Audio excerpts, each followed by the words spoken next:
The Western road trip continues for the Red Sox, and now the scene has shifted to Texas. We come to you from Houston tonight, where the Red Sox look to get in the win column for the first time on the trip. It's game 1 of 3 against the Houston Astros.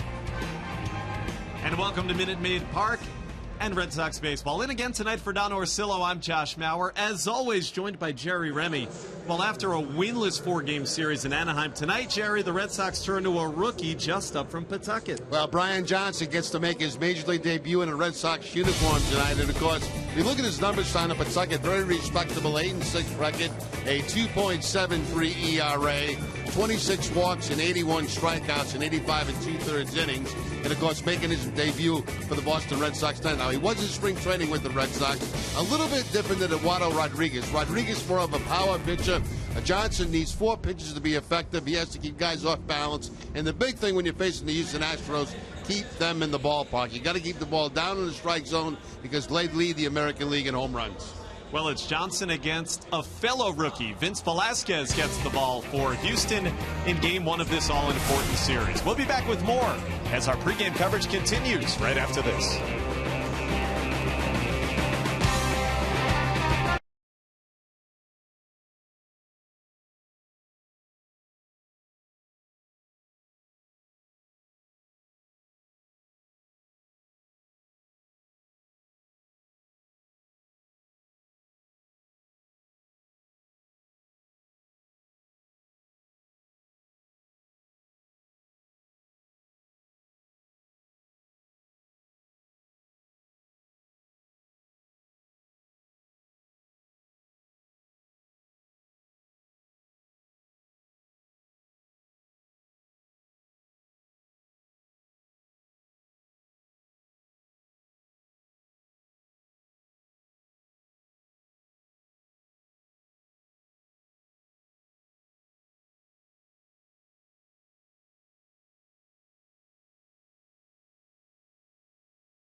Experience the new Audi A3 today. Dunkin' Donuts, America runs on Dunkin'. Toyota's website for deals, buyatoyota.com. Pixels in theaters Friday. Infinity, visit your local Boston area Infinity retailer for a test drive today. Citizens Bank, good banking is good citizenship. And by Southwest Airlines, book your low fare now at southwest.com. Back at Minute Maid Park, the Astros and the Red Sox about ready for game 1 of this series. Going to be a pair of rookie pitchers on the hill. Speaking of pitching, John Farrell announced a change in the Red Sox starting rotation earlier today, and with more on that, let's check in with Darren Austin. That's right. Thanks, Josh. Even more roster moves today as manager John Farrell announced that Daniel Nava has been activated off the DL and that Devin Marrera has been optioned to Pawtucket. Farrell also announcing that Joe Kelly will get the start tomorrow. Joe Kelly's starting tomorrow night, and that puts Miley in the game 3 of this series and pushes everybody back to get an extra day start. Power's there.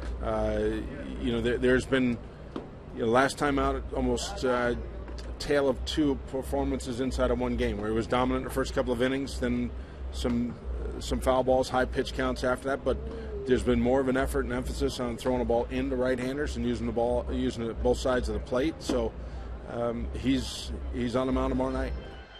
So it's Joe Kelly on Wednesday. Tonight, it's Brian Johnson and his Major League debut in composed by Vince Velasquez, the young right-hander for the Astros. We'll give you the lineups and have first pitch coming up right after this.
And just a few days ago, I caught up with Brian and asked him what it felt like when he heard that he was going to get the ball this evening.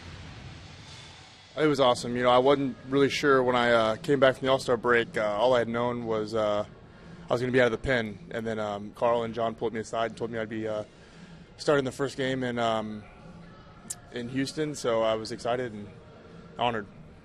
What's the reaction been like when you get to spend days in the clubhouse with the major league team as opposed to the other stops that you've been in the organization? It's great. You know, I think that's where I benefited from big league spring training. You know, it wasn't that awkward getting to know people stage. It was, you know, everyone came in, you know everybody's name, and you felt comfortable right away. So you've made a pretty precipitous climb up the organization. It's been quick from A-ball to AA to AAA, and the adjustments seem to have come quickly for you. Do you imagine that the adjustment from AAA to the major leagues is going to be that much different or that much harder? You know, I guess the biggest thing I try to do is it's just a game. It's just baseball. It's 60 feet, 6 inches, so you started playing in high school. So if you just think big picture there and just try to focus on that and not worry about all the outside factors, you just go out there and do what's worked so far. Jerry, you hear Brian. He sounds confident for tonight, but I imagine that as he sits there in the dugout, there are some butterflies that are in the stomach. It's only normal. I mean, anybody that makes their major league debut has to be nervous, and that's what he's going to try to control, especially in the first couple of innings against these Houston Astros. As we talked about in the open, they're a ball club that hits a lot of home runs, so he's got to keep the ball down. And if you're nervous, it's tough to do that. The Astros take the field as we get set for baseball here tonight at Minute Maid Park. We'll take a look at the Red Sox starting lineup, which is brought to you by your Eastern Hyundai dealers. It looks very similar, especially the top of it, to the one that we saw struggle out in Anaheim. Mookie Betts, 0 for 16 in the series. Dustin Pedroia, 0 for 14 at the Big A. Then Bogarts, Ortiz, Ramirez, also hitless in Anaheim. Pablo Sandoval, Brock Holt, who played his college ball here in Houston at Rice, Piazza, and Hannigan. Round out the starting nine for the Red Sox tonight. And their opponent, brought to you by your New England Nissan dealers. It's just up from AA, Vince Velasquez. It's a fellow who did have about a month-long stint in the rotation for the Astros. that came back from June into the beginning of this month. He has not pitched in a couple of weeks. You see the numbers in his 6 major league starts are strong. And he is still looking for his first big league win. There's the last time that he was on the hill for Houston 2 weeks ago in Cleveland. The Astros defense is brought to you by DraftKings, and they are third in the American League with 48 errors in 94 games. Luis Valbuena will be at third base. Carlos Correa, the shortstop. Jose Altuve at second, and Marwin Gonzalez, the first baseman. Left to right, Evan Gattis, Jake Marisnick, and L.J. Hose, and Hank Conger doing the catching for Velasquez. Tonight's umpires are brought to you by Buick. Experience the new Buick lineup during this year's Sign and Drive. See your local Buick dealer today. Jordan Baker has the plate. The crew chief of this unit, Jerry Meals, is at second base tonight. Andy Fletcher over at third base, and Paul Emmel at first. But where available, this telecast can be heard in Spanish by selecting the SAP button on your television remote. Enjoy the game. Buenas noches, amigos. Velasquez ready to go to work against Mookie Betts, and the series is underway. Betts takes a called strike. Velasquez, the 23-year-old, and he faces another youngster in Betts, who's hitting .265 after the rough go of it in Anaheim. 1 ball and 1 strike. Jerry, I mentioned it. He didn't have a hit in 16 at-bats in that series against the Angels. Did you see anything different from Mookie? No, I think they just pitched him real tough out there, and he hit into some tough luck, but the combination of he and Pedroia both struggled in the series in Anaheim, as did the whole team, and it was kind of a trickle-down effect where nobody could do anything against that Angel pitching staff. Red Sox batted just .173 as a team in that 4-game set. And now the 1-2. That's checked up on the breaking ball. It's 2 balls and 2 strikes. You know, there was a lot of that out there, pitching him away, breaking balls away, fastballs away, but that's not unusual. That's what most teams try to do with him.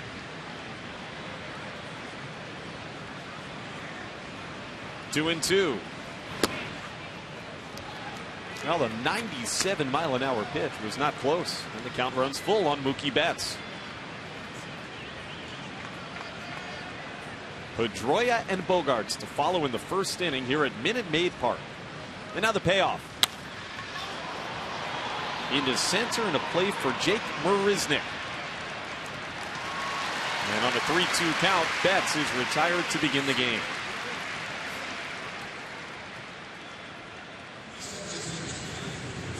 Here comes another man that the Red Sox need to get going offensively. Pedroia came off the DL right after the All-Star break ended, and then went 0 for 14 in the series in Anaheim. .292 on the season for Dustin Pedroia, who has hit the Astros extremely well in his career. 1-0 to count. Pedroia 449. 449 in his career against the Astros.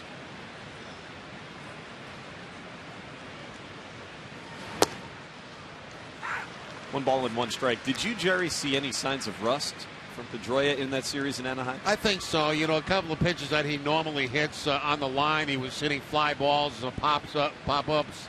I think that, you know, Dustin would have benefited probably from a couple of games on a rehab assignment.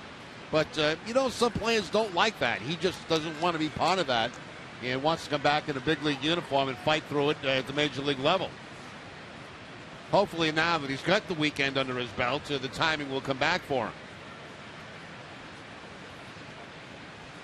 2-1 from Velasquez. That's into right center, and Marisnick again taking charge. 2 away on a couple of flyouts to Jake Marisnick. Yeah, so it continues, you know, getting the first couple of guys in the lineup, Betts, Pedroia, and right away the Red Sox 2 quick outs here in the first inning. Xander Bogaerts comes to the plate. Reason Velasquez was shut down for the past couple of weeks. The Astros are trying to limit the innings of the 23-year-old. So they optioned him to Double-A right after he started in Cleveland on the 7th of the month, and he's only been throwing bullpens. quality arm. There's no question about that. You see the fastball 96, 97 miles an hour right here in the first inning.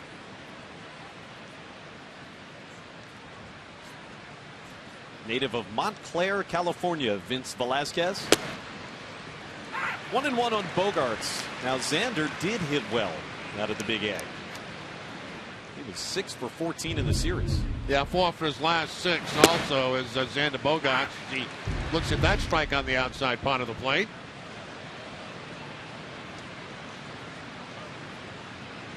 Two out here in the first inning. Red Sox first and only trip to Houston this year.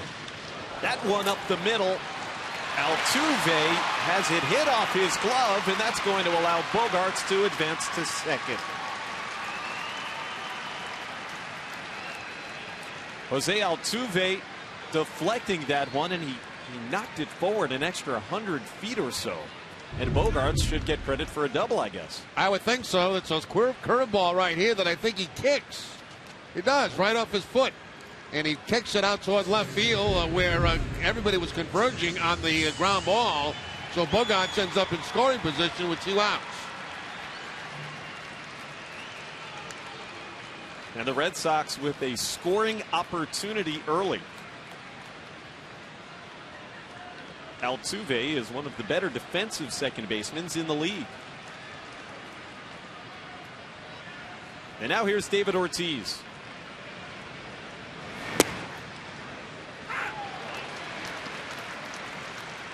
Nothing in one as Velasquez gets ahead in the count.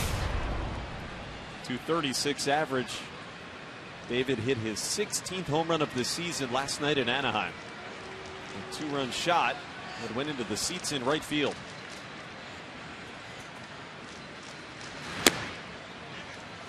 One and one the count. That ball was scored a double for Xander Bogarts.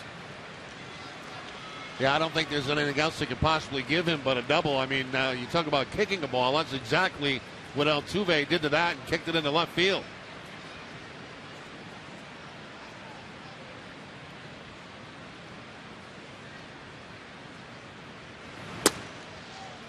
Breaking ball for a strike, and it's 1-2 on Ortiz.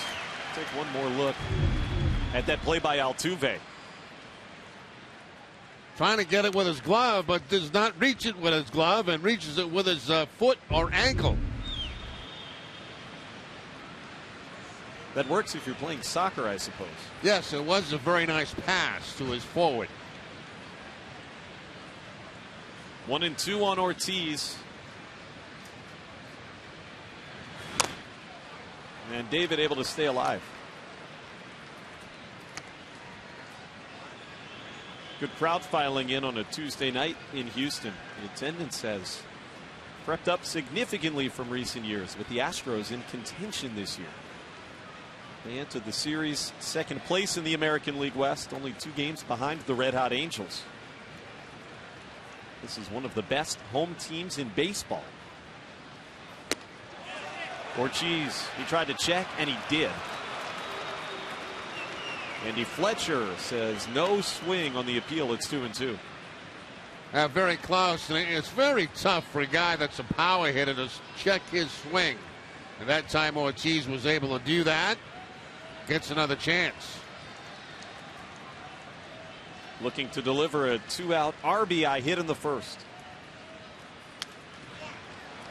Off the fists and foul back into the screen. Yeah, trying to stay upstairs on Ortiz. The last 2 pitches up and away, up and in.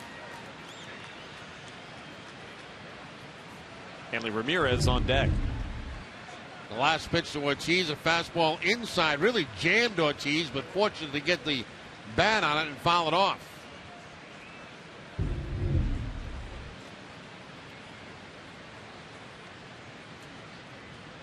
The 2-2 again.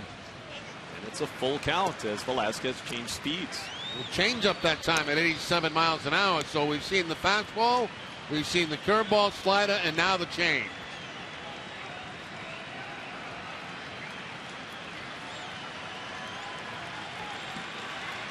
Red Sox did not have a lead in the series in Anaheim. Trying to take one in the first inning tonight. Ortiz chasing the high fastball for strike 3. Ryan Johnson takes to the hill in the bottom of the first.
Lineup is brought to you by your New England Chevy dealers. Altuve, Marwin Gonzalez, Carlos Correa. And then Evan Gattis, Luis Valbuena, Hank Conger, some power bats. Chris Carter, LJ Hose, and Jake Marisnick. The starting 9 against the 24-year-old Brian Johnson. Called strike on Jose Altuve from Johnson. His big league debut, the Red Sox starting pitcher presented by your local New England Audi dealers. And those are the numbers in AAA this season. 16 starts for the Paw Sox. Missed with the curveball, it's 1-1. Johnson in the International League was second in wins, 7th in earned run average, and 3rd in whip. Had an all-star season at the AAA level. Now the curveball, it's 2-1 on Altuve. That looks like a nice little breaking ball right there. And Josh, you know him better than I do. You've seen him pitch down at Pawtucket, and that curveball looks like a very good one. I think arguably his best pitch. 3-1 now on Altuve. Go back a couple of pitches. Look at the breaking ball, kind of that 12-6 type curveball, and just missing the outside corner against Altuve. And Johnson, who normally excels with command, starts it with a 5-pitch walk on Jose Altuve. The Red Sox defense is brought to you by Southwest Airlines. They are 8th in the league with 53 errors on the season. Pablo Sandoval will be at third base. Sander Bogarts at shortstop. Dustin Pedroia at second, and Brock Holt the first baseman. Left to right, Hanley Ramirez, Mookie Betts, and Alejandro De Aza. Ryan Hannigan doing the catching for Johnson. And now Marwin Gonzalez comes up with Altuve, the league's leading base stealer on first base. Jose Altuve is 26 out of 34 stealing bases, and there he goes immediately. Hannigan didn't have much of a chance.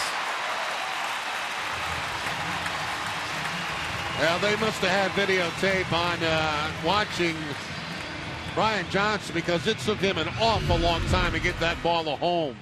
And Altuve not wasting any time. Has never seen him before except maybe on tape. And he takes off on the very first pitch to pick up his 27th steal of the season. And the pitch, ball 1 on Marwin Gonzalez. So Johnson has missed with 5 of his first 6. There's a strike with the curveball. Jerry, we were talking about nerves. I think you'd have to forgive a guy if he was a little bit anxious to make his big league debut, but how do you work through that? Well, just get on the mound and do what you do best, and that's pitch, and I think after you get through an inning or so or a couple of batters, you might settle down some, but, you got to remember, this kid's been thinking about this for a number of days now. Staying with the curveball, it's 2-1 on Gonzalez, who looked as if he was trying to sacrifice. That's something that the Astros do not do very much of, sacrificing. They're a power team and a speed team. Most home runs and stolen bases in the American League. 2-1 with the impressive rookie Carlos Correa on deck.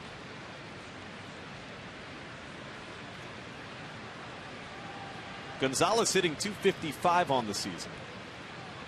6 homers and 20 driven in. Again around a bunt. And it's 2-2. I don't really understand the strategy here, to be honest with you. You got a young guy on the mound who obviously is nervous.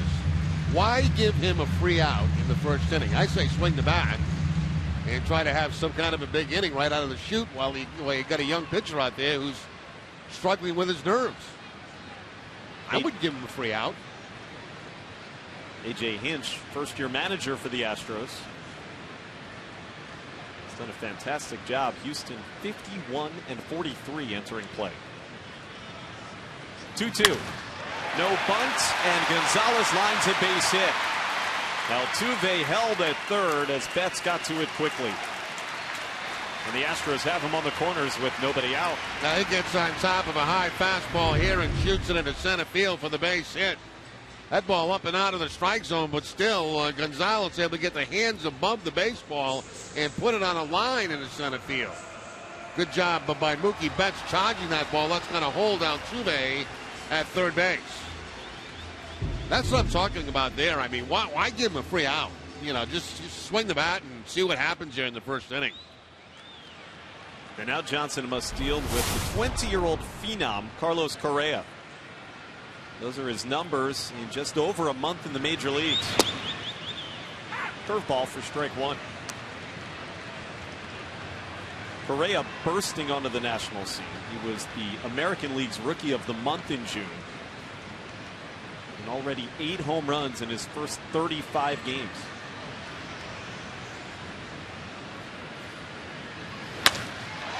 That's into center. Betts able to make the catch. Altuve in from third. It's a sacrifice fly by Correa. Mookie Betts, an athletic play. It's 1-0 Astros. Yeah, Mookie Betts is lucky he's not chased that ball up that hill out there in center field, because this ball was hit very well by Correa. And a tough play for Betts because that ball pretty much out over his head, but he's able to make the adjustment, make the catch. Run comes in. Astros have a 1-0 lead. And Correa picks up his 24th run batted in, although Johnson gets an important out number 1. And now Evan Gattis for the Astros, their cleanup batter. Gonzalez draws the throw at first base. Gattis in his first season with Houston after coming over from the Braves. Gonzalez does not run very frequently.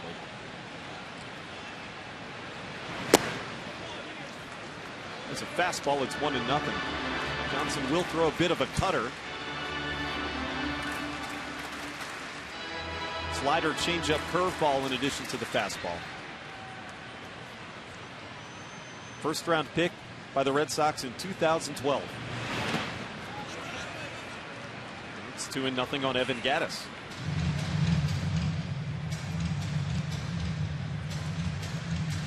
The quick book on Johnson, he was last year's Red Sox minor league pitcher of the year. Began 2015 in AAA for the first time and was an all-star, as I mentioned, in that league. People have been reading a lot about Brian Johnson, Sox fans all season. Now they get to see him tonight. That's to second base. It could be 2. Bogarts on the relay, a double play. A run in. It's 1-0 Houston after 1 inning.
It's time now for the Geico Red Sox moment. All season long, Geico will highlight the 1975 Red Sox in honor of their 40th anniversary. In game number 94 of that 75 season, the Red Sox beat the Twins 5-4. And the Spaceman, Bill Lee, went the distance and got the win for the Red Sox. Another complete game. Did they have bullpens back then, Joe? Yeah, a lot more complete games, that's for sure. Just kidding. So here we go into the second inning. Vince Velasquez against Hanley Ramirez. Down the right field line and into the seats. L.J. Hose gave it a look.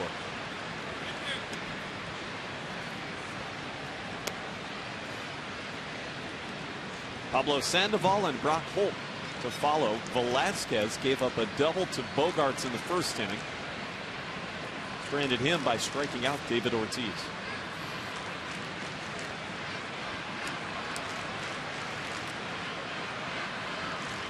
Tough series in Anaheim for Hanley Ramirez.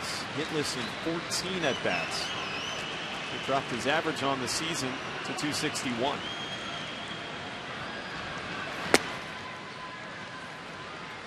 One ball and one strike. Hanley has the best batting average among all active Major League players against the Astros. 367 in his career against Houston pitching.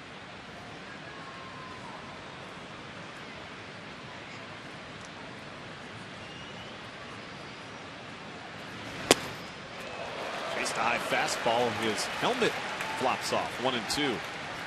Tonight's key matchup is brought to you by Honda. Start something special with a great deal on a Honda. And these are the game numbers against the Astros in Hanley's career. Houston pitching has brought out the best in Hanley Ramirez.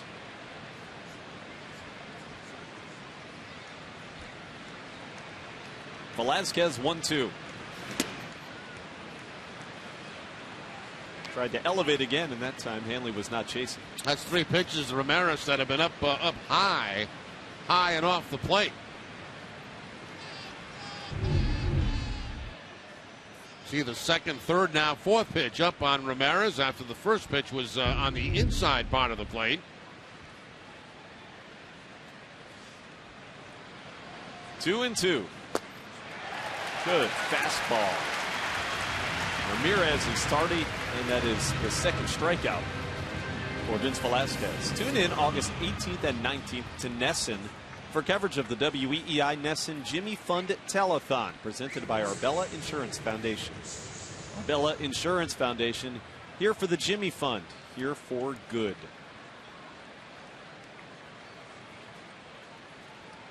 Now Pablo Sandoval hits with the bases empty.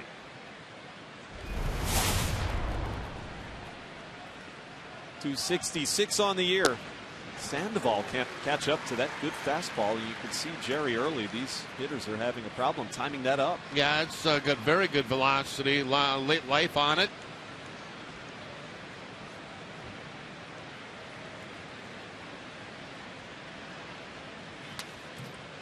Fell back. It's 0-2.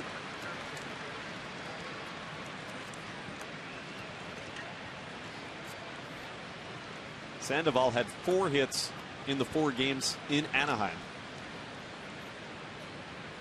Red Sox as a team had 22 of them. They want to go upstairs with the fastball. Sandoval was able to get a piece of it. I mean, he's down, no balls and 2 strikes. They really haven't thrown him a strike yet. First pitch was outside, second pitch was high, third pitch was higher. Up again. That's out of play. How about where the catcher Hank Conger was setting up? Yeah, it figures, well, if I go higher and higher and higher, Sandoval's going to keep chasing it up there, and eventually we'll get a pop-up or a strikeout. Conger, before the last pitch, was up out of his crouch. Now they're going to change levels, go downstairs. Got him.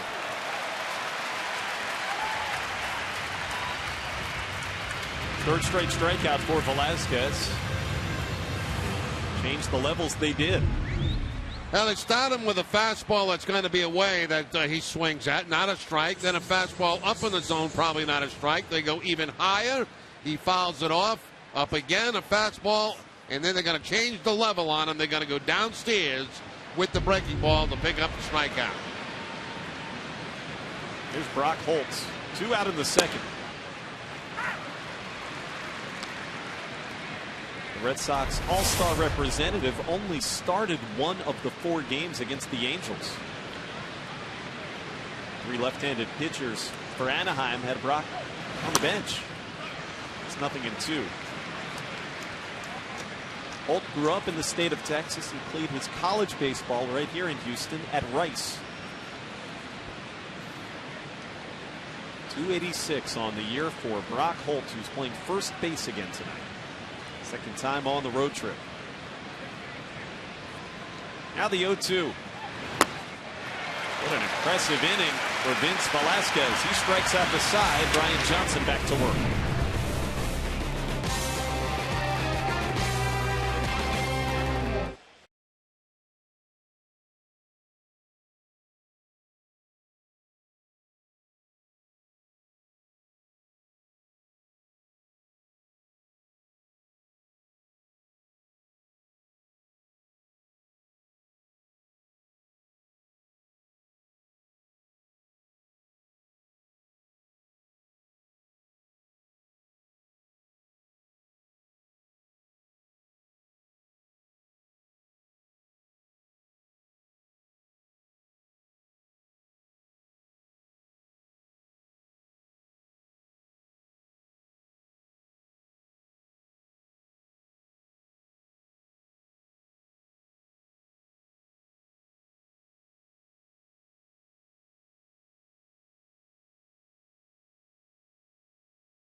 Poll question.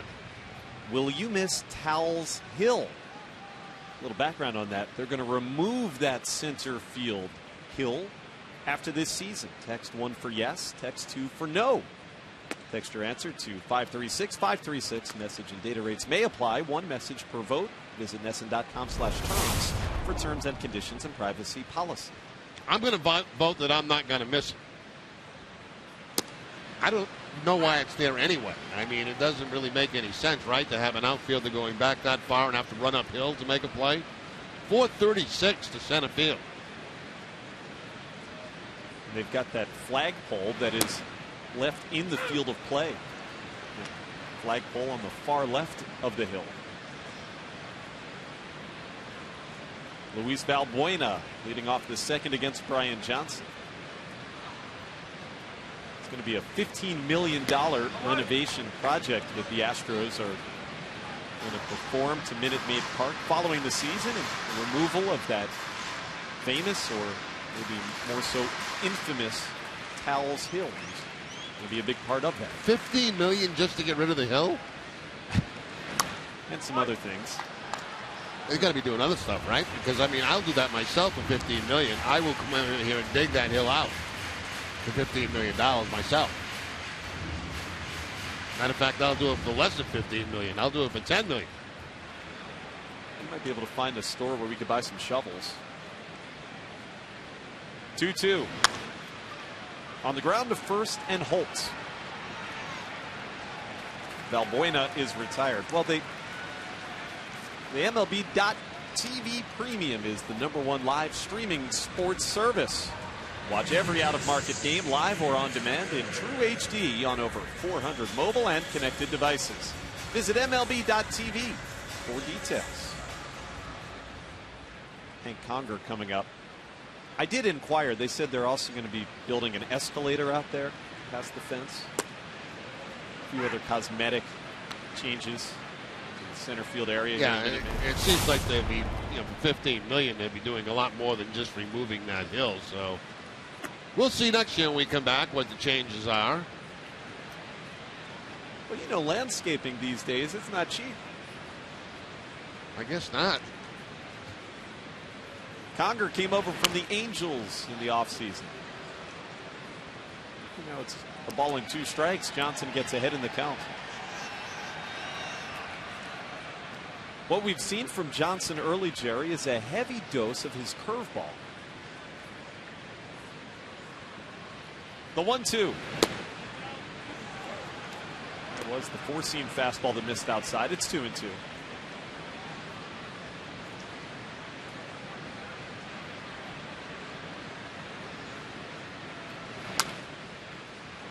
And right back to the breaking ball. Johnson was a first-team All-American his senior year at the University of Florida. One of the biggest reasons for it, not only was he a terrific pitcher, he was a position player when he didn't pitch. He's a career .324 college batter. Just outside on Conger, it's a full count. In fact, Brian has said until he got drafted, he wasn't quite sure if he was going to choose pitching or hitting in the pros. Conger tried to check, and he did. Ball 4 in the second walk by Brian Johnson.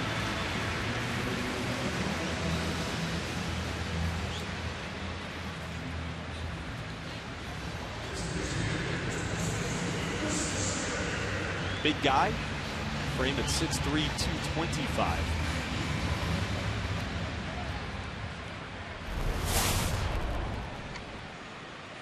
He said when the Red Sox drafted him in the first round, they were the ones that said, "You're going to pitch." And he said, "I'll do whatever you tell me." 1 ball and no strikes now on Chris Carter, the designated hitter.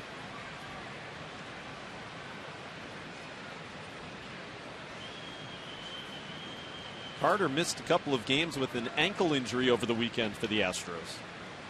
Big power threat from the right side. It's 2-0. A guy you got to be very careful with because of the home run power, 15, but strikeouts, a lot of them. 115 strikeouts so far this season for Carter.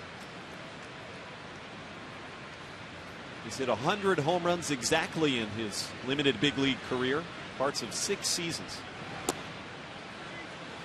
3 balls and no strikes. Pretty good pitch right there. Good slider right there on the inside part of the plate. Down to Carter, about knee high. Johnson not getting the call. Had a green light, and Carter fouls it back.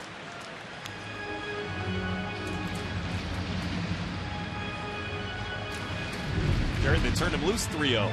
No surprise, you know, home run hitter, a guy that strikes out a lot. You're pretty sure you're going to get a fastball on the 3-0 count. Let him swing. Good swing. You might have 2 runs on the board.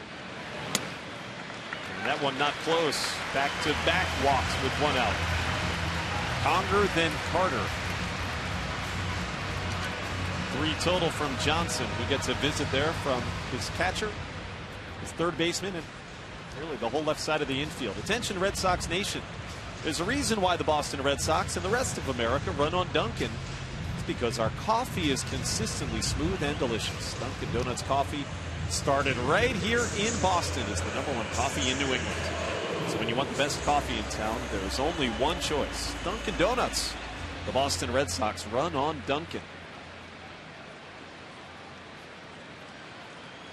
Back-to-back 1-out free passes. Put 2 men on base for L.J. Hose. A curveball in there for a strike. Hose has spent most of the year in AAA. Just his 7th game with the Astros.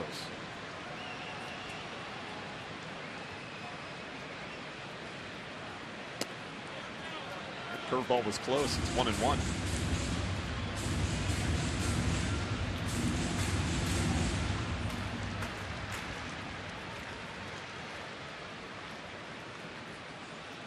L.J. Hose hitting .327 in AAA this year. Fresno is the affiliate for the Astros. Johnson trying to work through the early inning jitters.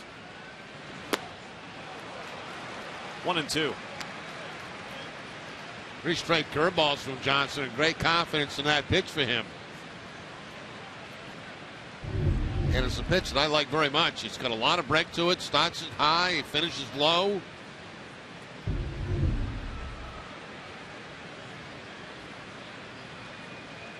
The 1-2. Hose into left field. Ramirez makes the backhanded catch. 2 out in the inning. We've seen some terrific outfield defense already tonight behind Brian Johnson. Good play by Hanley. It's a breaking ball that time, and that ball hooking away from him a little bit, but he's still able to make the catch on the backhand going toward the line. So Mookie Betts with a nice play in center field. We see Hanley Ramirez with a nice play in left field.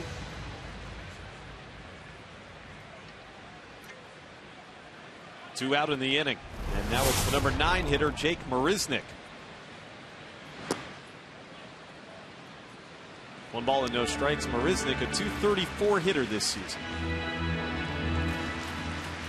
One of the reasons he's played so often recently, the injury to George Springer.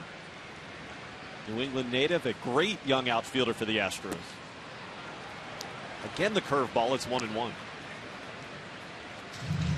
Springer is out with a wrist injury. He's been out all month. Since he's been hurt, the Astros, who were in first place at the time, have tailed off a little bit. 2 on, 2 out. Another curveball.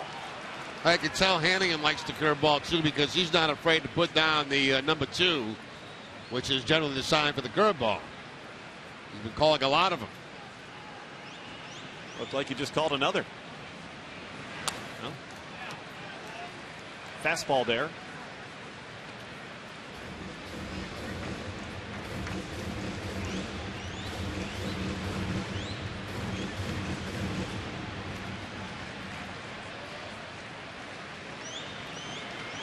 Johnson, just about a strikeout per inning pitched in AAA this season. That's in the air into right. Piazza has a play. And 2 men left on base. 1-0 after 2.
Third inning, it's a 1-0 Astros lead, and here's De Aza. 8-9-1 in the Red Sox order, due up against Velasquez, who struck out the side in the second. Alejandro De Aza makes his second start of the trip. 261 overall. And that one sharply foul off the dugout fencing. The average with the Red Sox much higher, 310 since he was acquired in a midseason trade.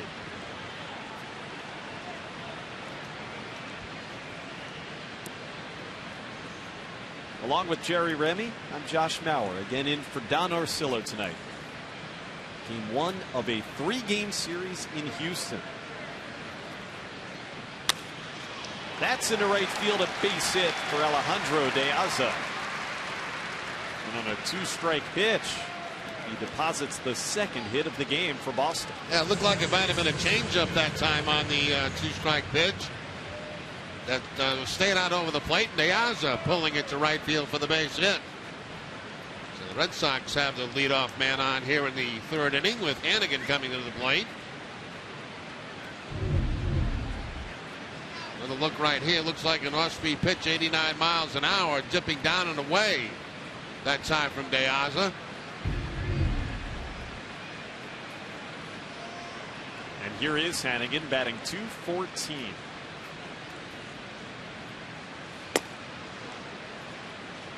One ball and no strikes.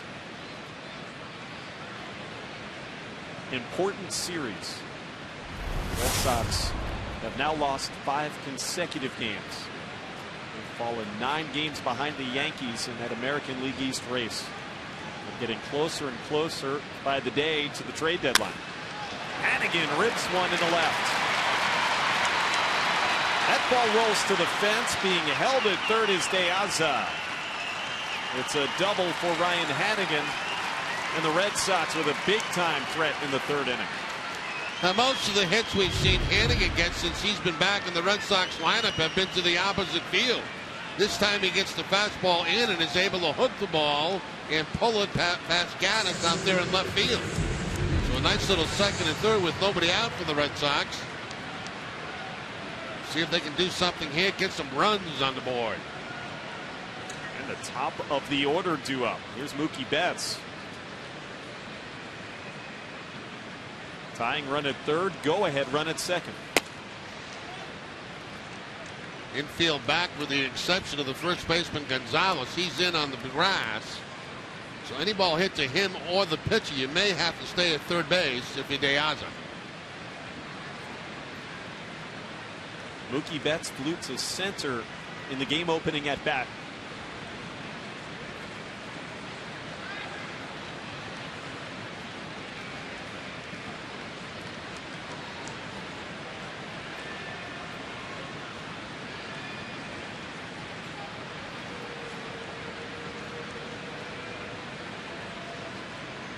The 1-0. 2 balls and no strikes. Mookie was hot before that All-Star break. 20 of his last 41 hits have gone for extra bases. Still looking for his first base hit of the trip.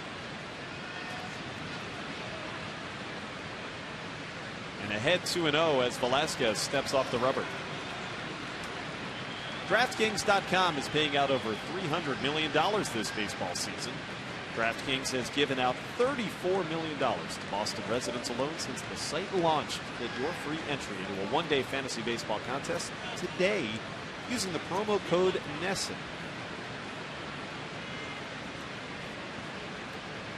Hitters count here for Mookie Betts.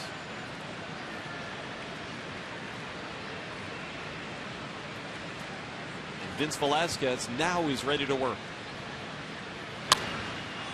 A check swing. That's a fair ball past first base. 2 runs will score, and Betts slides safely into second base. An excuse me double drives in a pair. For the first time on the trip, the Red Sox have a lead. Well, when you've been scoring runs or lack of scoring runs like the Red Sox have, you'll take anything. And right here, a check swing, ground ball right over the first base line. Betts did not even want to swing at that pitch, but he makes contact, picks up the double, drives in 2 runs. Right there, he wanted to stop the bat on a check swing, makes contact, and gets a little bit of luck as it goes right down that first base line. Now Pedroia takes a close pitch for ball 1. So that is the way Mookie gets into the hit column here on the road trip. Drives in runs number 44 and 45 on the year. And still nobody out. 2-0 on Pedroia.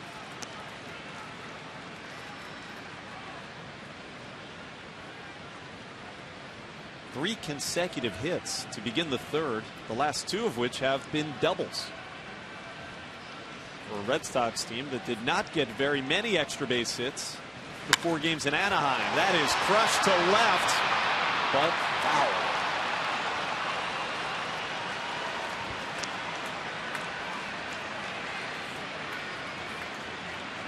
Pedroia getting out in front.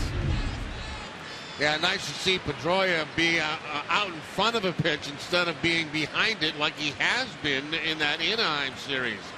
It tells me that he's getting more comfortable at the plate, on a few more pitches.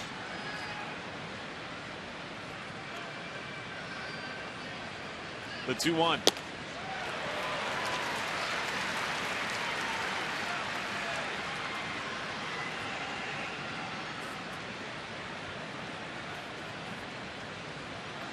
Red Sox have a chance to put up a big crooked number in the third. Already 2 in. And the meat of the order due up. Still none out. 2-2. Away with the breaking ball, and the count runs full.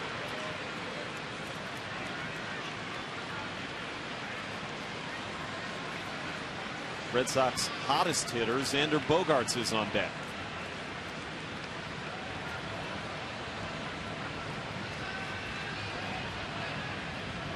Velasquez with a payoff pitch to Dustin Pedroia. To the right side, Altuve. It's the out at first base. Betts advances to third on the first out in the inning. Continuing the Pedro Hall of Fame festivities, the Red Sox will be celebrating Dominican Night at Fenway Park on July the 29th. Visit RedSox.com for tickets to Dominican Night and the rest of the Pedro festivities. Visit today. A good job by Pedroia getting the ball on the right side, advancing Betts at the third base with less than 2 outs. Now the infield comes in for the Astros, trailing at 2-1.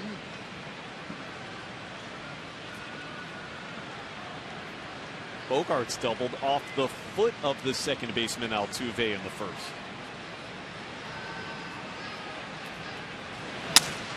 That's into center field for a base hit. Here comes Betts with the third run of the inning. Xander Bogaerts with an RBI single, and the Red Sox lead it 3-1. Both times in this game, Bogaerts has hit a breaking ball for a base hit. Last time it was the double that kicked off the foot of Altuve. This time it's a single in a center field. Breaking ball again. He's able to cover the plate and drives in a run. So Bogaerts picks up his 45th RBI of the season. And for this trip, this has been an explosion for the Red Sox. Well, we're going to have a pitching coach visit. Here comes Brent Strom. Considering, Jerry, that in the entire series, 36 innings, there were 4 runs total. 3 runs in 1 inning here. You're right. Feels like a watershed. One more look at the pitch to Bogaerts. Not a bad pitch either. It's a slider, as you can see, that's going to be away from him. And he just has good plate coverage right here. Reaches out and a little bit toward the end of the bat, but right into center field for the base hit. You see the eye-hand coordination. Eye right on contact of the baseball. Now it's Ortiz. The pitching coach back in the dugout, and it's ball 1 from Velasquez.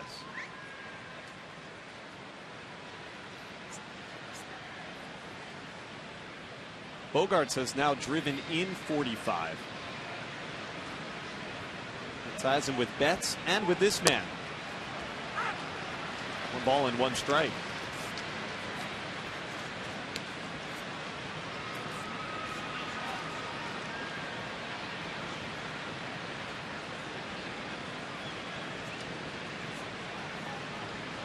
Ortiz, a strikeout victim, his first time up.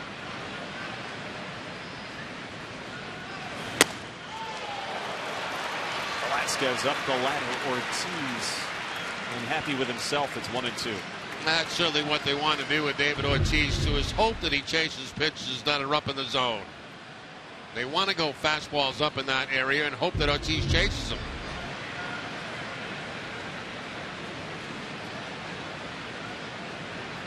Again, setting up high. Ortiz able to foul that one back.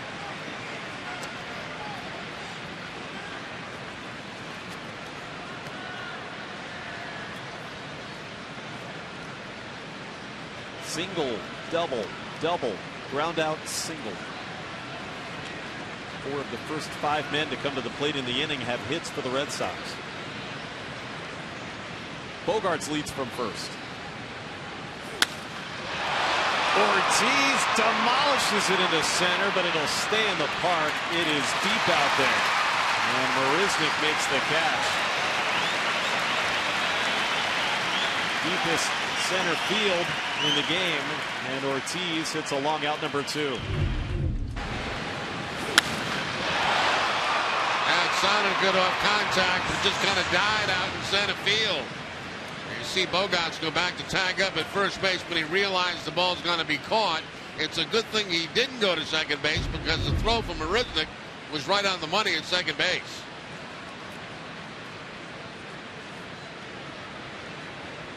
Allowed second out in the inning. And now Hanley Ramirez.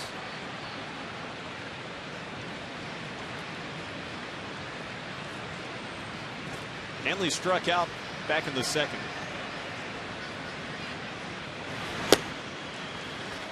0-1. There's that throw by Mrazek I was talking about, on the fly ball from Ortiz.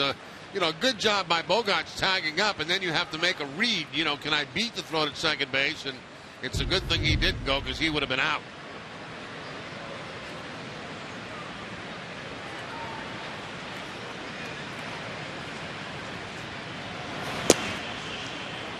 Fastball in tight. 1 ball and 1 strike on Ramirez. Red Sox starting pitcher Brian Johnson has been staked to a lead. He'll be back to the mound for the bottom of the 3rd inning.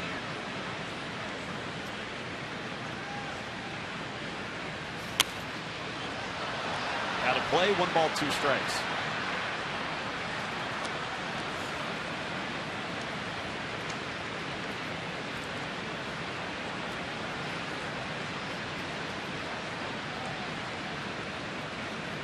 .46 RBI, 19 home runs, team leading totals for Hanley Ramirez.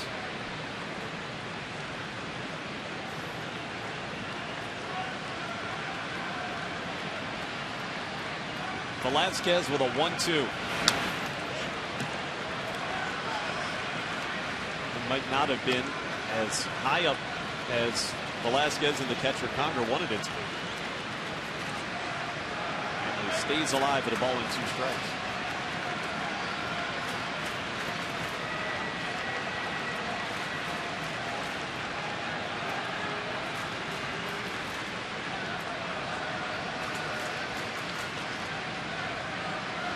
Lengthy inning for Velasquez.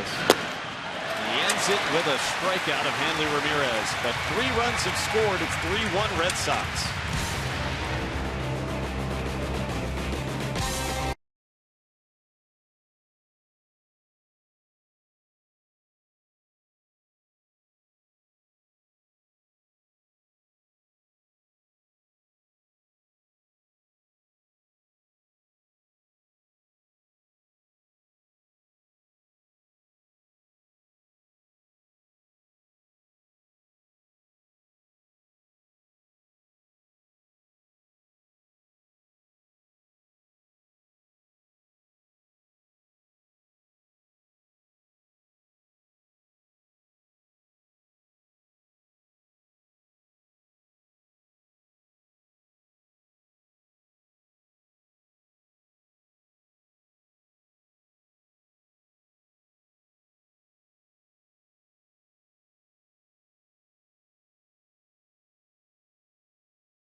Lead it by 2 as the Astros bat against Brian Johnson.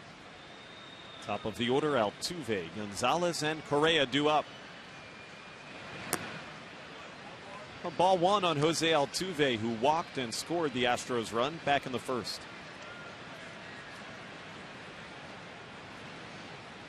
The command, not what Johnson would have hoped for. The first time through the batting order, he walked 3. He's behind 2-0.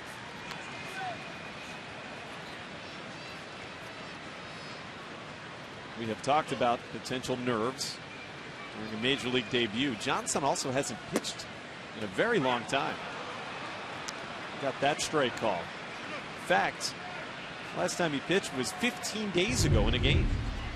A little bit of a gift right here as this one's called the strike and Altuve. That one foul past third. It's 2-2.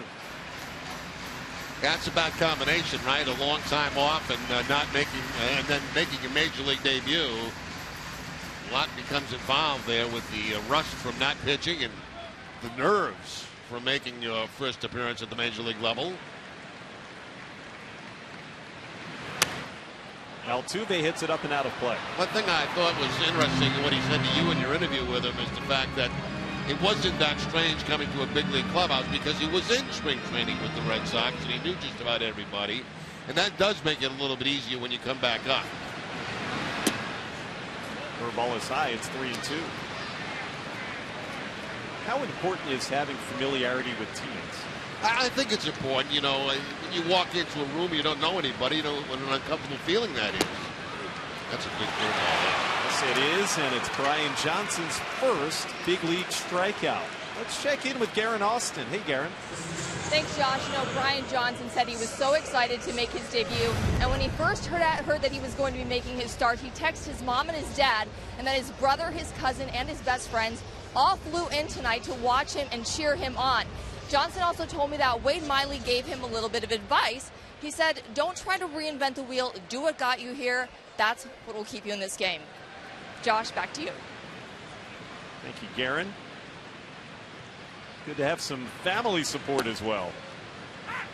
Marwin Gonzalez, as the only hit for the Astros, takes a strike.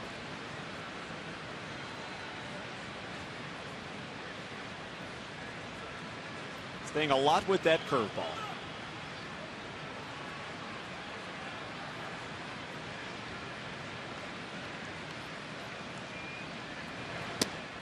It's 1-1.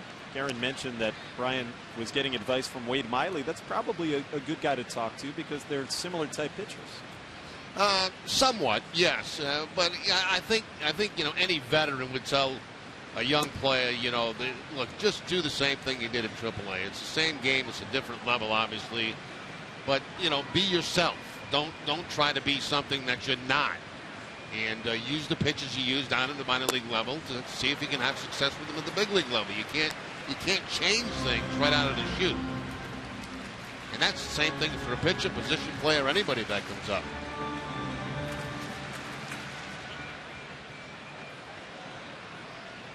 Two and two on Gonzalez. One out in the third.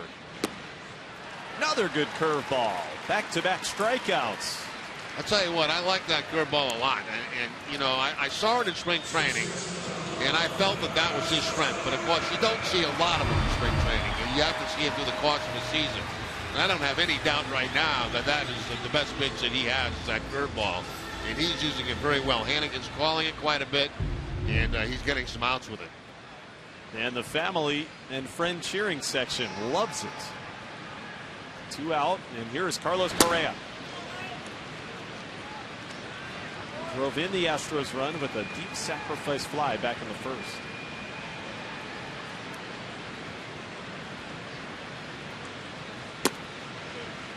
Two balls and no strikes.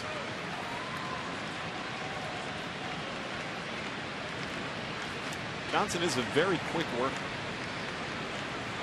He says sometimes he has to remind himself to slow down. I wanted to ask you about that because you do games obviously at Kentucky where they have the clock. And we've noticed pitches that have come up from the minor leagues do seem to work quicker. Are they enforcing that clock at AAA? I think the short answer would be no. They are not enforcing. They're supposed to be enforcing. But I noticed guys coming up like Rodriguez is a quick worker. Johnson's a quick worker. And I wonder if the clock has any effect on that. Full count now on Correa. I think in the case of both Rodriguez and Johnson, those guys were just very naturally quick workers anyway. There's a 20-second pitch clock in the double and AAA level between pitches that you speak of. Correa fouls it off. What happens when a major leaguer goes down there who's a very slow worker and that clock goes to 20? Do they call it? I've seen it called probably in the 90 games that I broadcast, maybe twice. No, it's not a very high rate. So if you take more than 20 seconds, you're supposed to have a ball called on you. How about that? Correa strikes out. Brian Johnson fans the side in the third.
With award-winning customer service that puts you first, Eastern Bank is here to make your banking and your day easier. See how at easternbank.com. Here, your first Eastern Bank.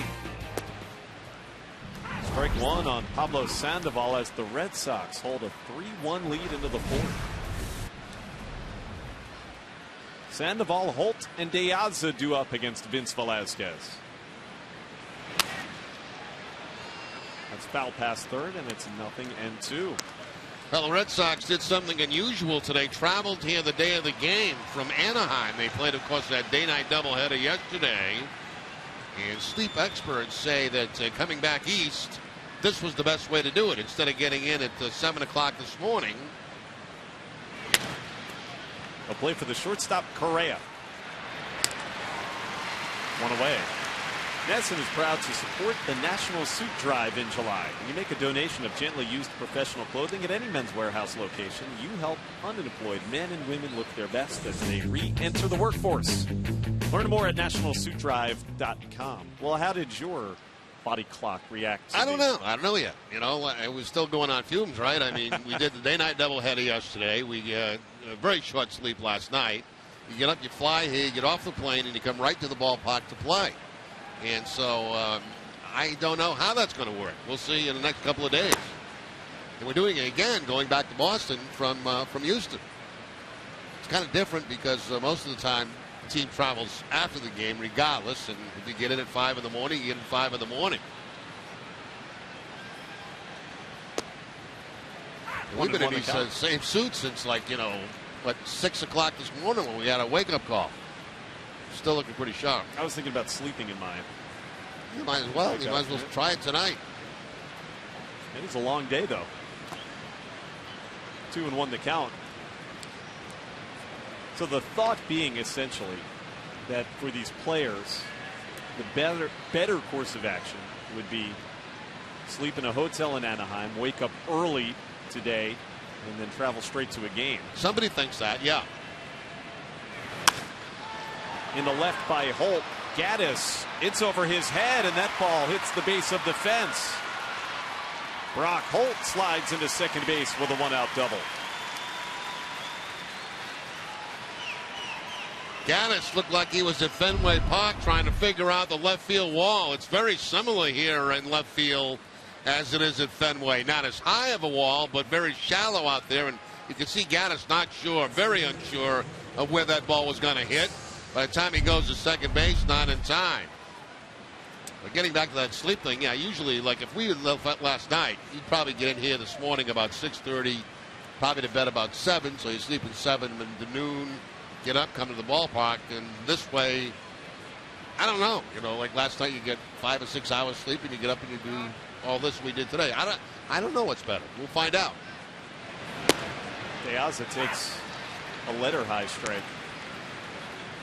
And I guess it really comes down to how do these players react to getting straight off an airplane and coming straight to a ballpark. So far it's been good. And if it stays this way, what they're going to do is get on a plane tomorrow morning, go for a ride, and come back to the ballpark and play. Whatever it takes. Yeah, they can take a little puddle jumper around the state of Texas. De Aza singled to start a 3-run rally last inning. Red Sox now have 6 hits against Vince Velasquez.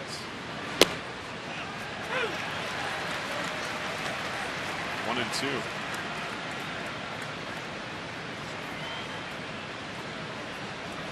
The Red Sox, by the way, are not the only team that's experimenting with sleep doctors and studies to try to figure out the best way to travel on trips in which you change time zones. I always felt it was tougher coming back east, obviously, than going out west. Going out west, you pick up 3 hours, you lose them. And I always felt like when you go west coast to east coast, it takes you 3 days to get back to normal. About an hour a day is pretty much the way I react to it. Runner at second with 1 out. De Aza facing a high fastball. That is 6 strikeouts for Velasquez. I like the fastball from Velasquez. He's got good velocity on it, good movement on it. It has some late life to it. He throws this one up in the zone, and you can see De Aza not able to catch up to it. He's also well rested, as is Brian Johnson. And Velasquez hadn't appeared in a game since the 7th of the month. Ryan Hannigan looks at a strike. 2 very fresh arms. A pair of rookie pitchers facing off here tonight in game 1 of the series. Hannigan pulled a double to left field last inning.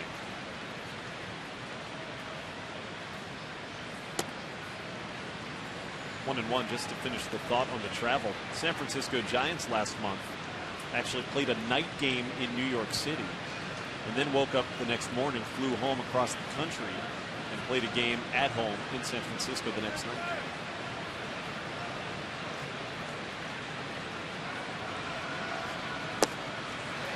One and two.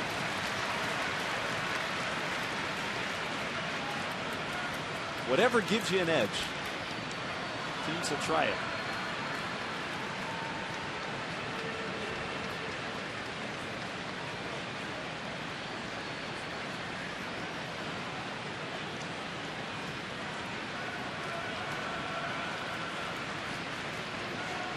Now the 1-2.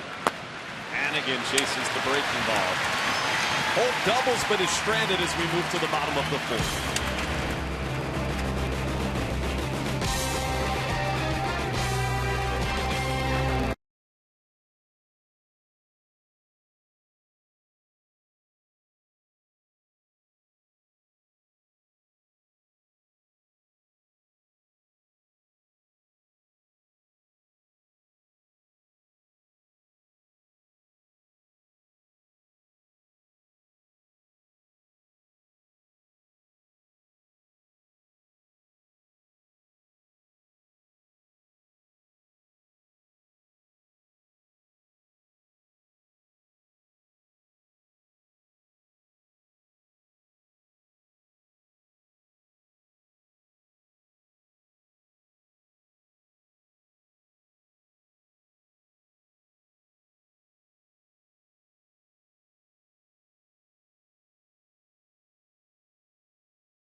Watch how good things are happening to local people at easternbank.com/goodthingshappen.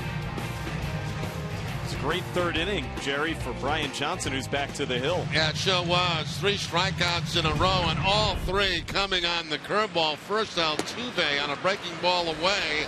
A curveball to Gonzalez down and away, and a curveball to Correa. So the curveball, very, very effective last inning for Johnson. And there's another one. That one starts Evan Gattis with ball 1. Gattis, Valbuena, and Conger for 5 and 6 in the Houston order.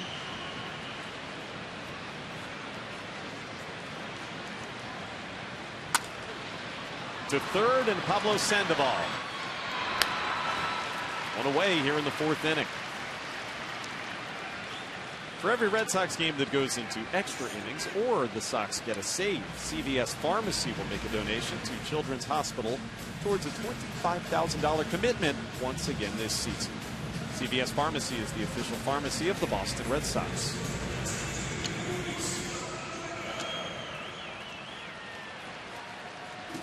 Six in a row retired by the left-hander Johnson. And now here's Valbuena. Power hitting third baseman takes ball 1. 19 home runs on the season for Valbuena.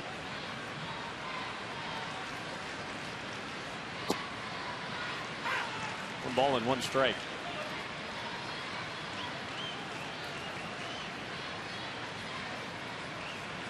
Valbuena's coming off of a 4-hit and 4 RBI game on Sunday. Astros took 2 out of 3 in a series from the Texas Rangers here as they came out of the All-Star break.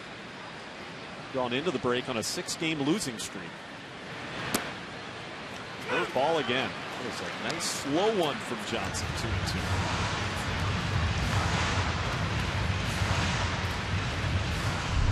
Valbuena didn't like it. Thought the ball might have been too low or inside, but that's when it starts out around the shoulders and ends up at the knees. Into center field for Betts. 2 out here in the 4th. It's time now for you to tweet your strongest fan photo. Use hashtag NESSANDATAStrongFan, and you just might see yourself in an upcoming broadcast. Tweet your photos now. Brought to you by T-Mobile. All right, start taking your photos and tweet them to us.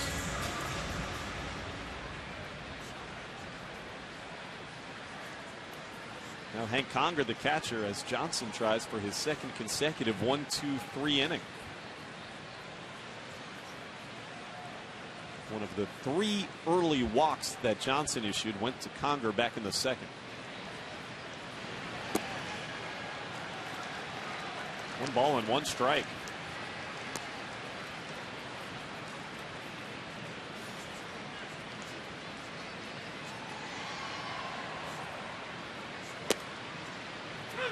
There's the fastball for a strike, and it's 1-2.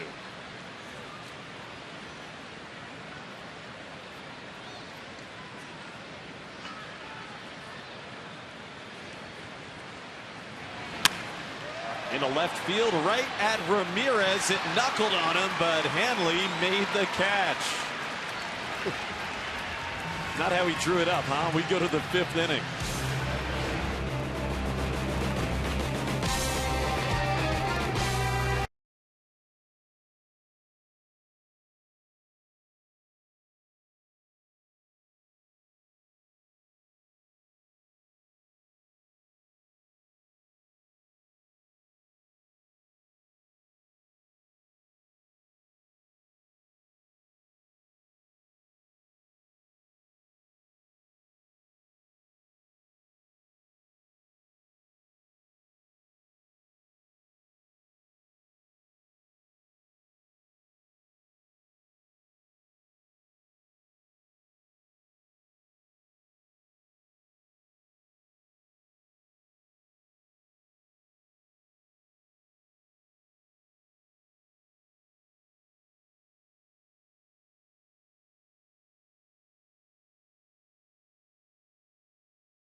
Well, meanwhile, Vince Velasquez pitching line is brought to you by your Eastern Lexus dealers. 3 runs in the 3rd inning off of Velasquez. He's given up 6 hits through the first 4. But as you can see, with 7 strikeouts, Mookie Betts pops the first pitch on the right side of the diamond. Altuve for the first out.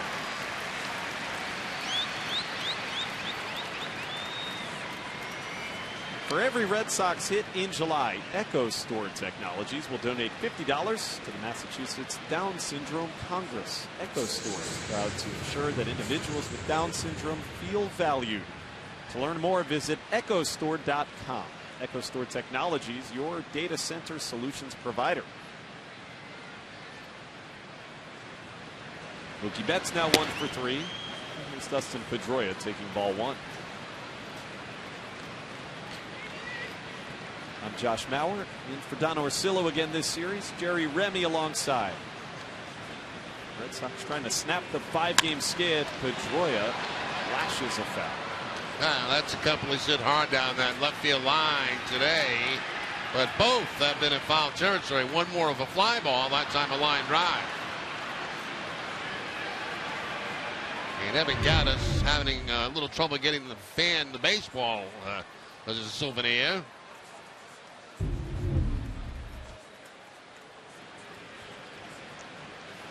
Pedroia has flown to center and grounded out.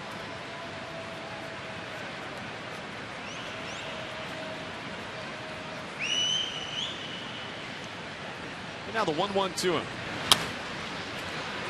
That's a play for Gattis in left center. As it lined up, 2 away.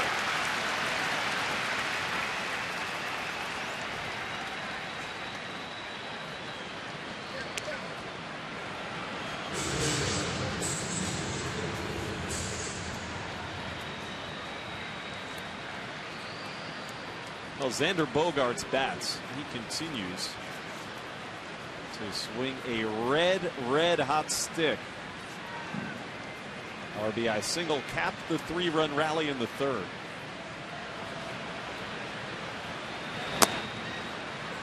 Xander now with his 3rd consecutive 2-hit game.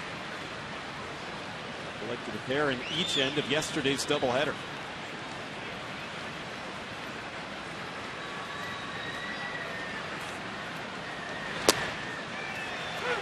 Great location on that fastball when it's 0-2. For Bogaerts, this month he's hitting over 400, well over 400 in July. 25 out of 59. Got around on the fastball, but Velasquez makes the play. In a 1-2-3 inning, we are halfway through at Minute Maid Park.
3-1 Red Sox in the bottom of the 5th. Begins with Chris Carter at the plate. And that one looping into right center field. Diaz unable to get it. Now a leadoff single for Carter, despite the best efforts of Alejandro Diaz. Carter had been 0 for his last 20, and this sounds like a broken bat. It's the curveball that time. It is a broken bat. He's got the handle in his hand as he goes down the first baseline. A nice effort by Diaz. Can't quite get to it. It gets by him, but Carter stays at first base.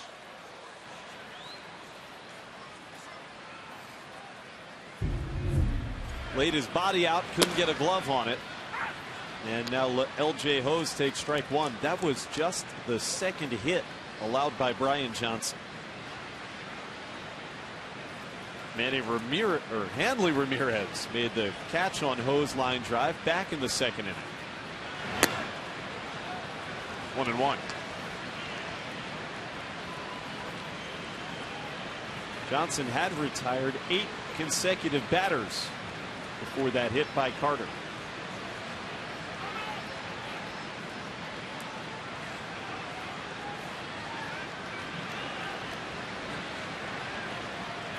The big league debut tonight for the 24-year-old left-hander, and Johnson, who struggled with command through the first couple of innings, has been able to settle in very nicely and working with a 2-run lead in the 5th.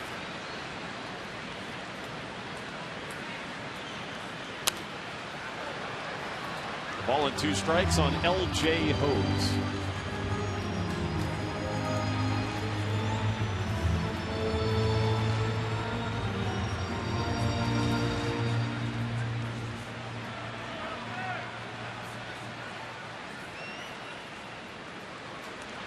Now the 1-2.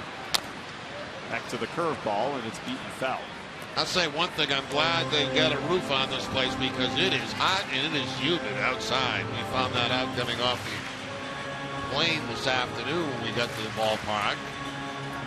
But nice and comfortable indoors. We have the grass playing field, but still the retractable roof. Minute Maid Park opened in 2000. Ripped into left field by Hose for a base hit. Hanley Ramirez cuts it off and holds Carter at second. So it's a long single for Hose. Back-to-back base hits with the tying runners on base. It's a case with the breaking ball. The curveball just hangs up there a little bit, about belt high. And that's the difference right there of being a swing and miss when it's down or a line drive if it stays up. That time it stayed up in the zone, and Hose goes down that left field line. Pretty good job again by Ramirez out here to get this ball back in quickly to third base. So now Jake Marisnick, the number 9 hitter. The Red Sox think he may very well be sacrificing here in the 5th inning. Corner infielders sneak in. No bunt. It's grounded towards Sandoval. What a play. They'll get one.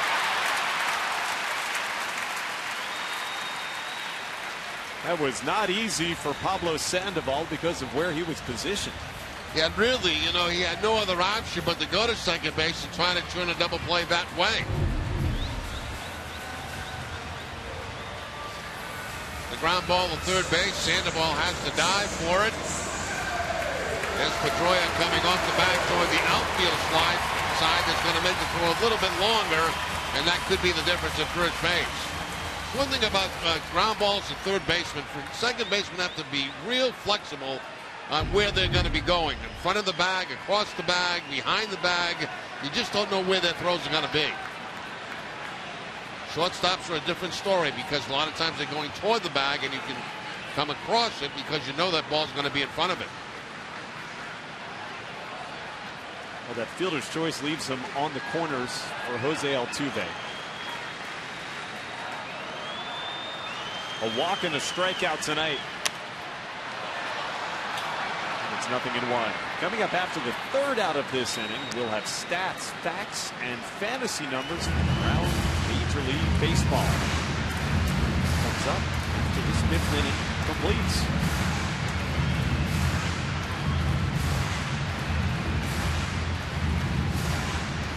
Big spot here for Johnson, facing the all-star second baseman of the Astros.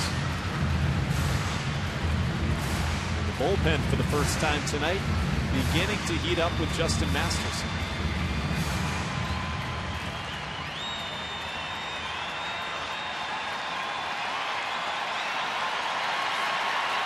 Altuve made his third All-Star Game appearance this season.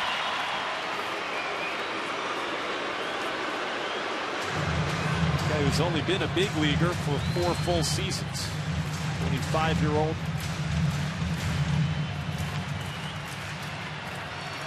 They list him at 5 feet 6 inches tall. Altuve. And another throw over by Johnson to check on the runner there, Marisnik.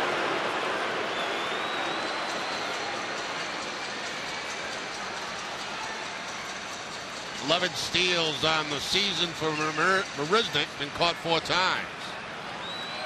That's why he's getting the attention with Altuve at the plate.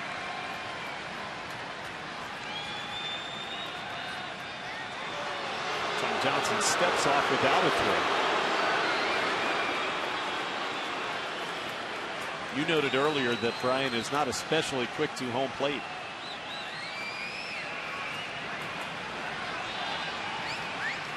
Nothing in 1. There goes the runner. Hannigan throws through, and he hit Marisnik. That'll allow the runner to score, and the tying run's coming home. Ramirez not in time.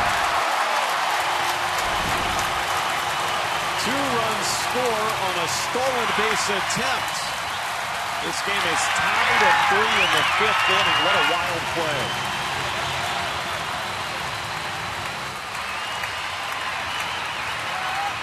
Well, that's a little bit ridiculous. A run scoring from first base on a steal of second base. The ball actually hits Marisnik. He keeps going. Now look where Ramirez is. He's very deep. And by the time he gets there was no slow up at all by Marisnik. Here's the throw to second base and hits him right off the elbow. And then caroms out toward left field. 2-1 now on the batter, Altuve.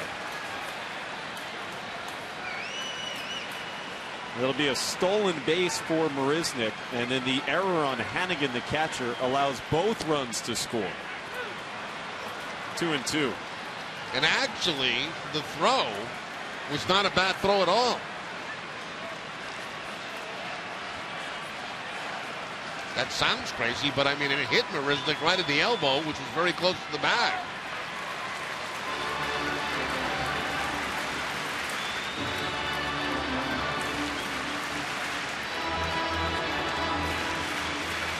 Now it's 3-2 on Altuve.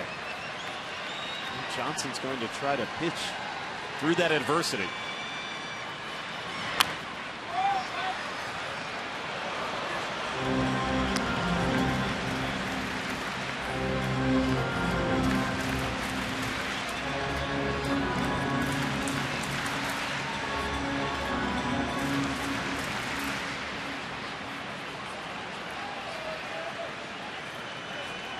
Bases are empty now with 1 out. Altuve fouls another one off. You know, you would never ever expect 2 runs to score in a play like that. No, that's very strange. But hey, look, the way this road trip is going, expect anything. It was the 3rd error of the trip against the Red Sox. The other 2 belong to Sandoval. And now Altuve takes a curveball for ball 4. And here's where you walk a tightrope with a young pitcher now. You know, do you make a move and get him out of there while the things are becoming unglued right now, or do you stay with him and try to let him get out of it? Me, I would get him out of the ball game and try to leave him with a decent feeling as we look at the Marisnik play again. And that's exactly what they're going to do. They're going to take him out of the ball game. To me, he pitched a very good ball game. And he showed some good stuff, especially his curveball. But you don't want to leave him in there when things are getting out of control. Friends and family section with the ovation for Johnson, who will last 4 1/3 innings in his big league debut.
ticket.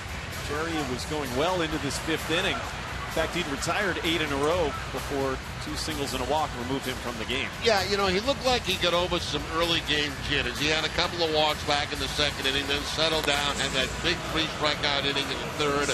You know, I thought he pitched pretty well in this game. Unfortunately, things got out of hand this inning, a couple of base hits, and then that weird play where they hits the base runner. He scores all the way from first base on a steal of second, and then walks the next guy. So I think it's the right time to get him out of the ball game. And certainly right now, you got to look for Altuve. He'll probably be running at first base. This call to the bullpen is brought to you by Kia. It's Justin Masterson in to replace Johnson. Has pitched 2 very good outings since being moved into the bullpen for John Farrell. Those are the numbers on the year. The first 9 appearances came as a starter. And as I mentioned, 2 straight in relief. He was 3 scoreless on Saturday night in Anaheim. Marwin Gonzalez, the first man Masterson will face. And Masterson just holding the ball a long time with Altuve at first base, almost forcing the hitter to call timeout.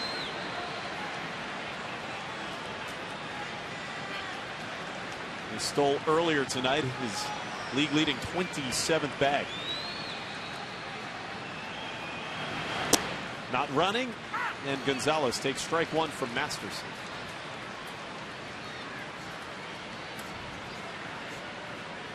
Had 4 strikeouts in the 3 scoreless innings against the Angels on Saturday night.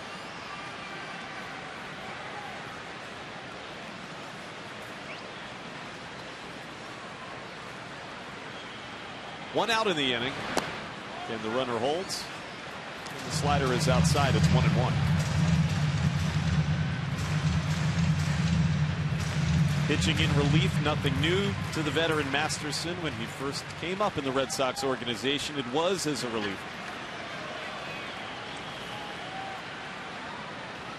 67 games out of the bullpen in his career. And that hit Gonzalez down near the foot.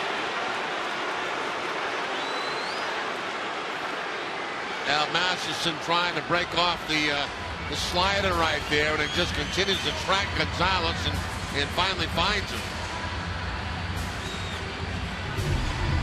It's like GPS. No way you can get out of the way of that one.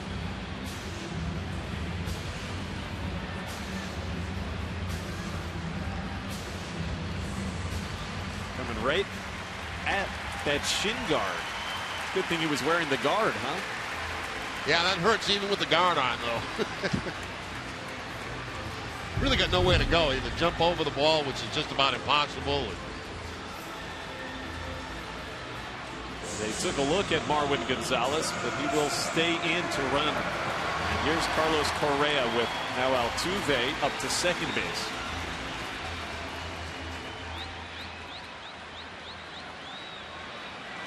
Astros threatening to take the lead. Correa drove in a run with a sacrifice fly earlier. He has also struck out. The ball and no strikes for Masterson.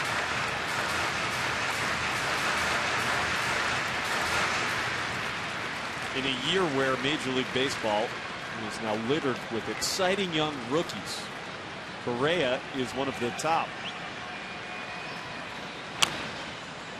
That's foul past third, 1-1. At 20 years old, if you read the clippings, many feel that Correa is already one of the top shortstops in the game. Has been very impressive in the series in Boston when we saw him earlier. And now we get a chance for 3 more games. 2-1. Made his Major League debut on June 9th. So it's been a very, very short sample size for Correa, but putting up big numbers early in his career.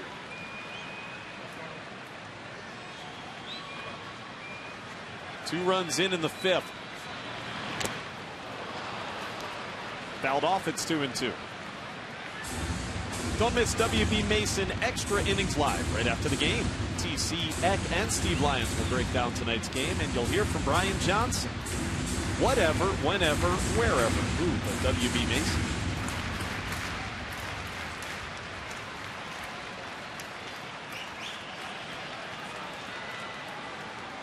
Good speed on the base paths, especially with Altuve on second base.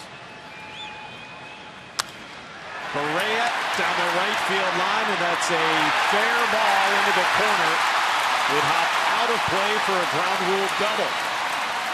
1 run will score, and the Astros have taken a 4-3 lead as Correa gets an RBI two-base hit. Oh, is that nice sitting there by Correa? I mean, he takes a fastball that's going to come down and in, and inside outside, and puts it down on the line in right field. That is a beautiful swing by Correa. Ball stays in fair territory, bounces in the stands for the ground rule double. Run comes home. 2 men in scoring position.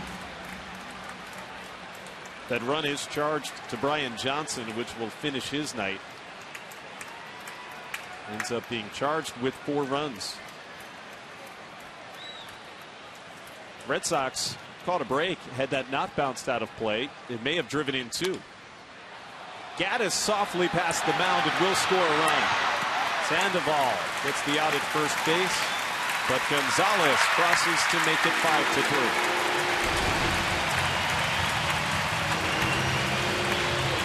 I was curious why the Red Sox were playing the infield back there. They're down 4-3. 2 men in scoring position, but they had the infield back. So that's going to force Pablo Sandoval to have to make this play. If the infield was in, that had been Bogarts' ball, and they might have had to play at home plate on a runner who might have been breaking. But instead they were back. Sandoval has to make the play going across and gets the out at first base. Another run comes home. And Correa advanced to third. So it is a 4-run 5th inning. And now Valbuena. Let's take another look at this play here on the ball hit by Gaddis. But my surprise is that the infield's back. You see, because if it's in, that's going to be Bogarts' ball, and they may not be sending that runner at third base anyway. But with the infield back, they're going to be sending the runner, so they have no problem scoring another run.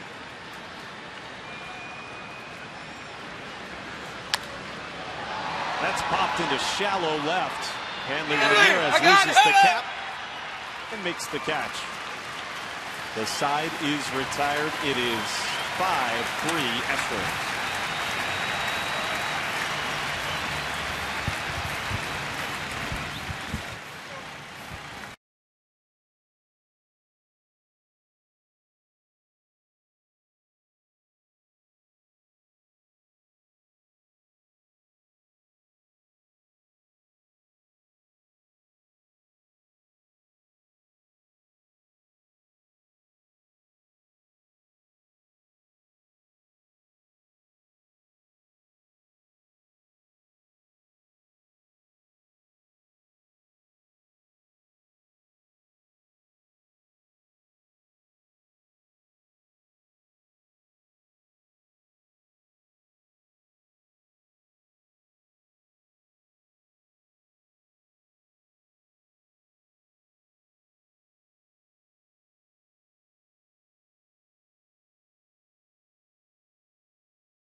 Book your low fare now at southwest.com.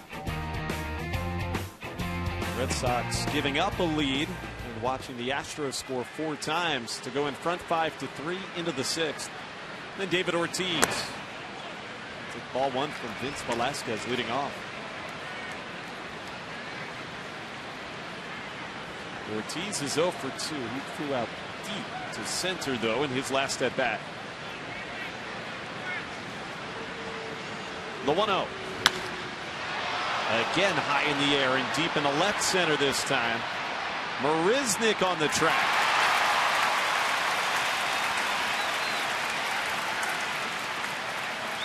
Another long out from David Ortiz. Well, Jerry, the night finished after 4 1/3 innings. Brian Johnson. He was charged with 4 runs, and here he is with Carl Willis. Talking over his outing a little bit, and I'm sure giving him a little bit of motivation and congratulations on at the same time. But, job well done, I thought, first time out. Certainly something to build on for your next start. 87 pitches for Johnson. And he is currently in line for a loss. Now Ramirez.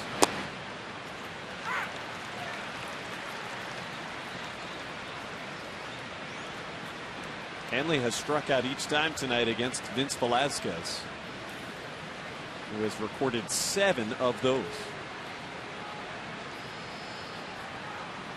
Red Sox only 3 runs came in the 3rd inning. Breaking ball got away, 1-1.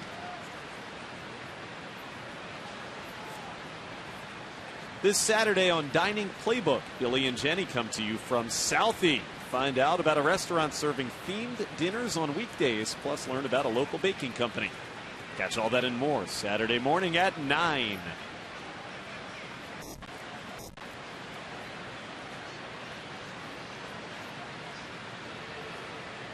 A 1-1 to Hanley. At a plate, 95 miles an hour still. Heating it up is Vince Velasquez.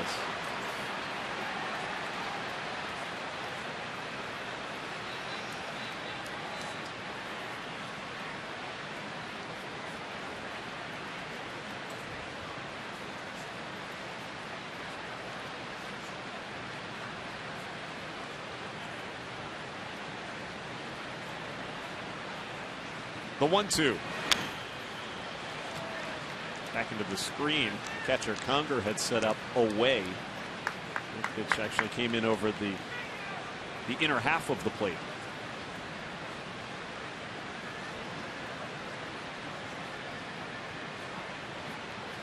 What about the job for A.J. Hinch, the first-year manager of the Astros? It's a team that had some serious losing seasons in recent years. Almost hit him 2-2, and I don't think, Jerry, anybody expected all that much from the Astros here this year, but they've been in first place for a lot of the season. I agree with you.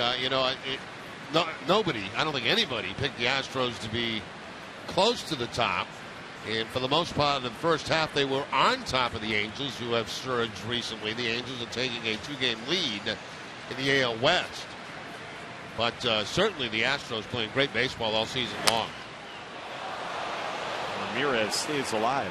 And they've done it, with good pitching, good defense, home run hitting, stealing bases. Not hitting much for average.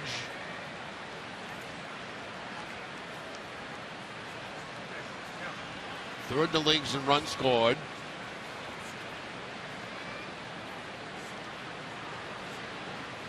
First managerial job for A.J. Hinch came with the Diamondbacks. It only lasted about a year. Hard hit past Correa. Ramirez gets his first hit of the trip. And a 1-out single for the Red Sox here in the 6th inning.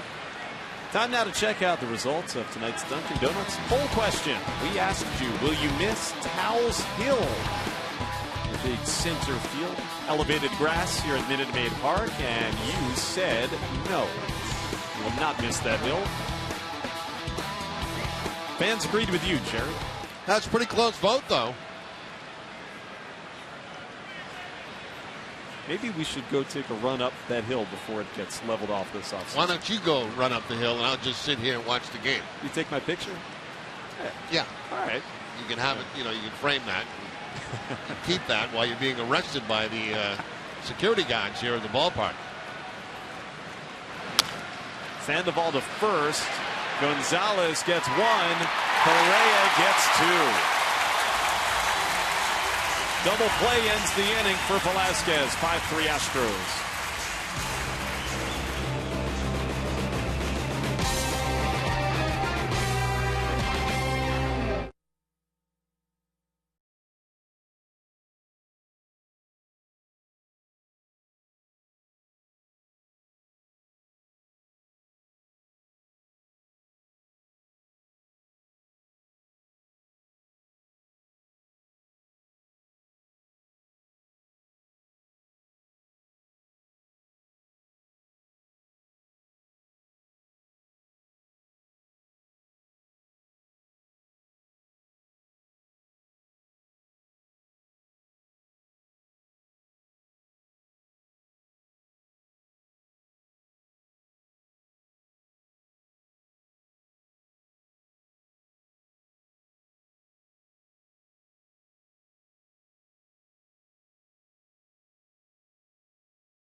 By your local New England Ford dealers. Digital Federal Credit Union. See what DCU can save you. The Kia Sorrento. And by Uno's, committed to the craft of pizza since 1943. Second inning in relief for Justin Masterson. Hank Conger in the left field. That one deep off the top of the left field fence. Conger, the catcher, rolling into second base with a double. He just missed a home run. Yeah, just by a couple of inches up there at the top of that left field wall. As I said, distance-wise, very similar to Fenway Park. Not quite as high, obviously. You see Ramirez go back. The ball's going to bounce back on that warning track up over his head. And Conger able to get into second base with the leadoff double. Hey, take a look at that left field wall with the scoreboard up there, and similar to Fenway for just about a little bit. Not much. And if you go a little bit further back and above it, they have the train track goes around that left field area. Will Harris getting loose in the pen for the Astros. Carter fouls it back. Ace Ticket has the best seats at the lowest prices to all the games at Fenway, all with a 200% guarantee. Right now, Ace Ticket has special savings on all Red Sox games, including the Yankees. Visit Ace Ticket or call 1-800-MY-SEATS. Masterson has already allowed a couple of doubles. Carter hits it foul. Single to start the 4-run rally last inning, a little blooper.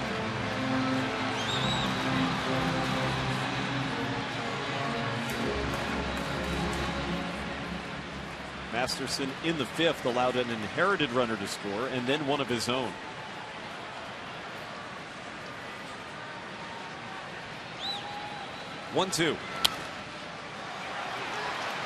They'll get out of play over the first base dugout.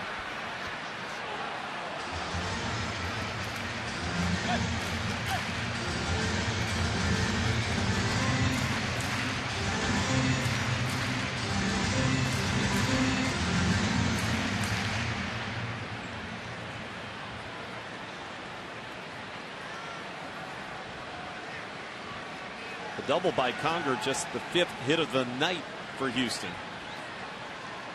Red Sox have 7 base hits, but trail. Good stop by Hannigan there on ball 2. 2-2.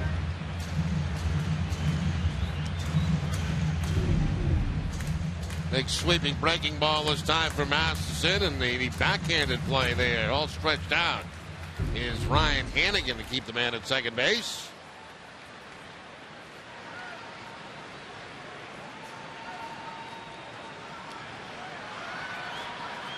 Two. Caught a good piece of Hannigan. Shakes him up a bit as Carter stays alive. The Red Sox are going to come take a look at their veteran catcher. Sounded like it got him right around the chin area. Oh, square in the mask, right in front of the eyes. And that kind of knocked him back a little bit.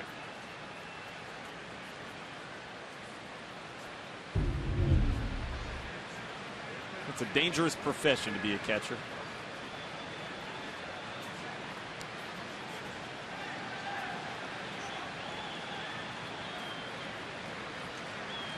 Stay tuned following WB Mason. Extra innings live for Red Sox Final, presented by Uno's. TC, Eck, and Steve Lyons will preview Joe Kelly's start tomorrow against the Astros. Runner at second. There's nobody out. Now Hannigan back in his crouch. Carter drills it into right center field. De Aza watches it go for a home run. Opposite field, 2-run blast for Chris Carter, and Houston takes a 7-3 lead.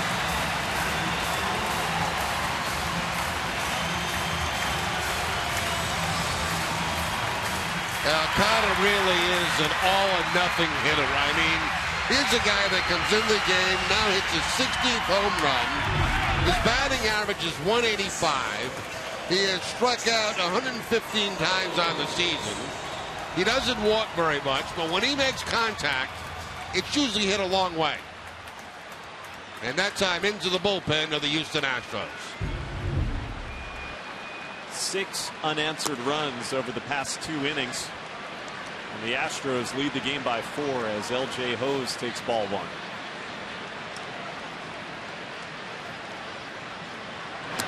Each batter in the inning, Jerry, has either hit a home run or almost. Conger led off with one that missed by a foot or 2.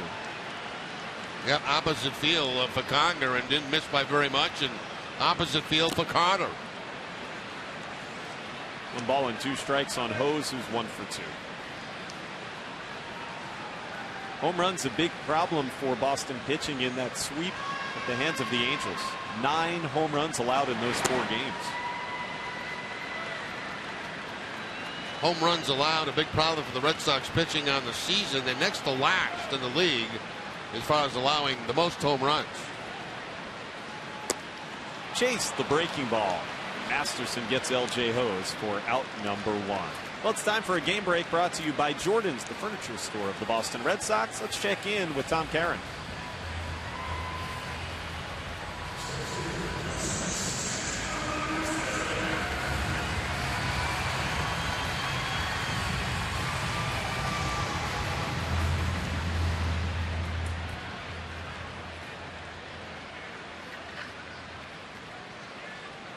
Well, that's certainly a unique way to win a game. You hit the home run for yourself. Thank you, Tom. Nathan Carnes, good young pitcher there for the Rays. 7-3 now Houston. Jake Marisnick pops this one foul for Holt. Before the seats, Brock Holt makes the play.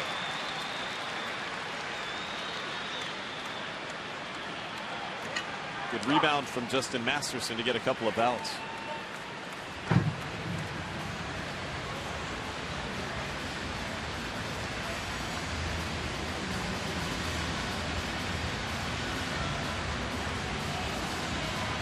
I guess it's pretty apparent that this game changed on one really big play, that stolen base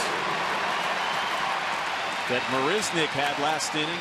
The Red Sox led 3-1. The throw hit him, bounced into the outfield, 2 runs scored, and it seemed like the momentum just flipped just like that. Yeah, the whole feeling of the game changed on one play. It really did. And the Red Sox have not been able to stop the bleeding since then. And you made the point then that when things are not going well for a team, those kind of plays seem to happen more often.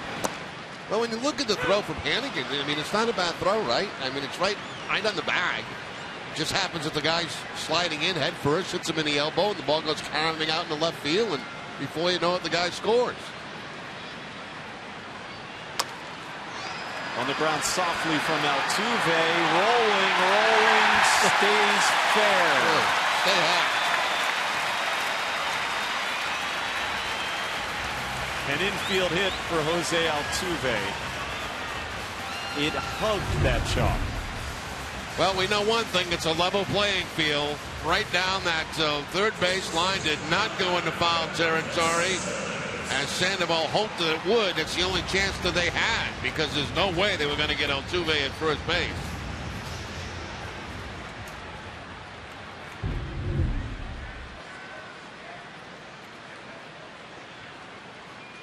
That's the third time tonight that the speedster Altuve has reached first base. 2 walks and now a single. Marwin Gonzalez looks at strike 1.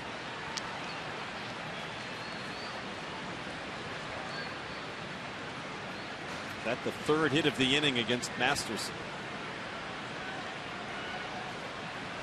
This was the first batter Justin faced when he came in the 5th. And Justin hit him in the shin.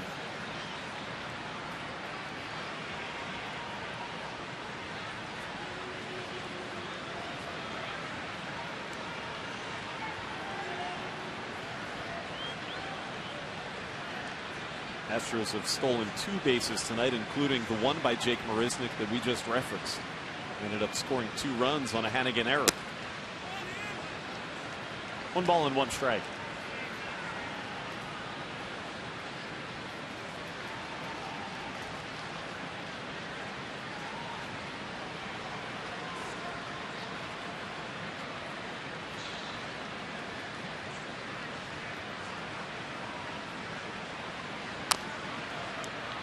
That's foul into the first base dugout. 1 ball and 2 strikes. This Sunday, NESN presents Peerless Pedro from noon to 7:30. NESN will air Pedro's top NESN games, featuring only the half innings that he pitched. Tune in Sunday from noon to 7:30, leading up to the Sox nationally televised game. It's against the Tigers at 8 o'clock. Peerless Pedro on his Hall of Fame weekend.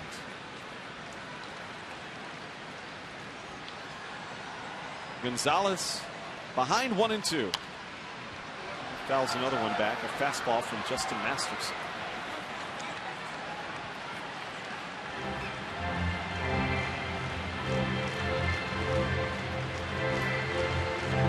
Carlos Correa standing in that on-deck circle.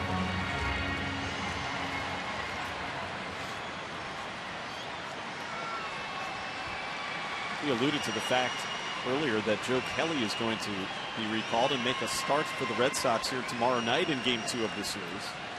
John Farrell made that announcement earlier. Hit Gonzalez again.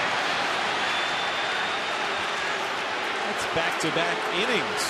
And he's been hit right around the foot. And down goes Marwin Gonzalez. You have to look at him. That first time he got him on the shin guard. That time it looks like the foot. Once again, that's the slider from. That's a weird spot. That's the back leg. Ooh. Right around the ankle.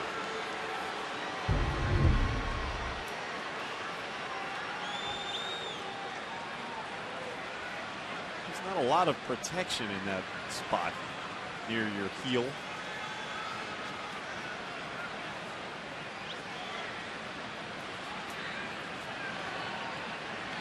And Masterson hits his second batter in as many innings, and the same man in that, in Marwin Gonzalez. Yeah, on the same pitch, a breaking ball, twice.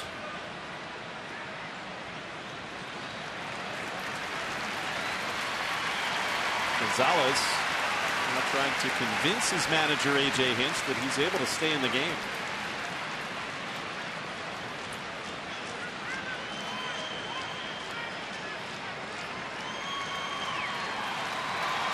He have some bruises when he wakes up tomorrow morning.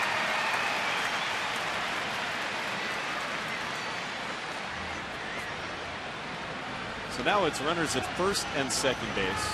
2 runs in on the home run by Carter. And it's Tommy Lane, the left-hander, beginning to loosen.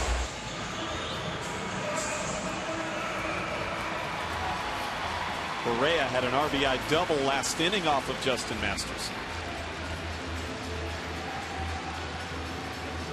Join the 2020 Club and enjoy an affordable fun night at Fenway Park. Groups of 20 or more start at $20 each. Visit redsox.com/groups for more information. Some Sox fans at Minute Maid Park. It's now a 4-run lead for the Astros. And now a chance to increase that with Correa, who's driven in a pair tonight. RBI double and a sac fly. Masterson gets ahead 0-1. I was mentioning, Jerry, that Joe Kelly's going to come back and start tomorrow. Red Sox, because of the doubleheader yesterday, we're going to have to make a decision at some point this week. And Kelly's going to get another crack at it. Big league rotation. Certainly a lot of opportunities coming up for a number of different guys recently. And Joe Kelly, who has had a few starts down at the minor league level, will get the call tomorrow here against the Houston Astros. And, you know, we'll see what kind of adjustments he's made at the minor league level. 1 ball and 2 strikes.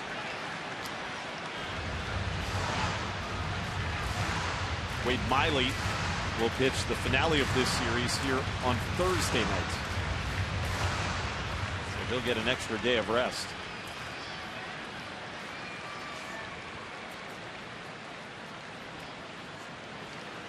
Two on, 2 out.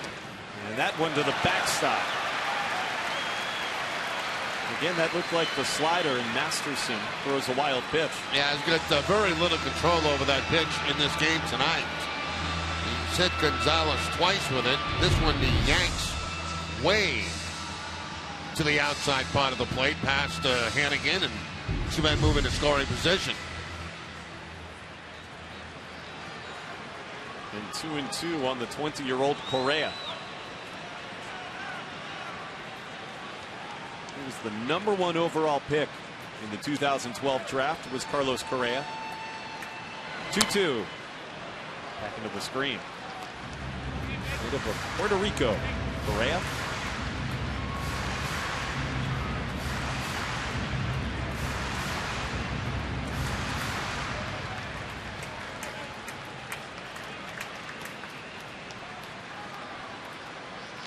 Masterson hoping to get one more out and limit the damage to just the 2 runs in the inning. 2-2 again. Got him on a foul tip. Second strikeout for Masterson, and we've completed 6. Astros lead by 4.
Earlier in the game, we have selected the Data Strong fan photo of the game. Tweet your strongest fan photo to hashtag NESSENDataStrongFan, and you just might see yourself in an upcoming broadcast. Brought to you by T-Mobile. There it is. A strong fan photo of the game. Some defensive changes. Colby Rasmus is in. He took Evan Gattis' spot in the batting order because Gattis out of the game. LJ Ho's moved from right to left. You can see Marwin Gonzalez there. He's out of the game. There's your new first baseman. It's John Singleton, and the new pitcher is Will Harris. Brock Holt leading off in the 7th, with the Red Sox now trailing by 4 runs.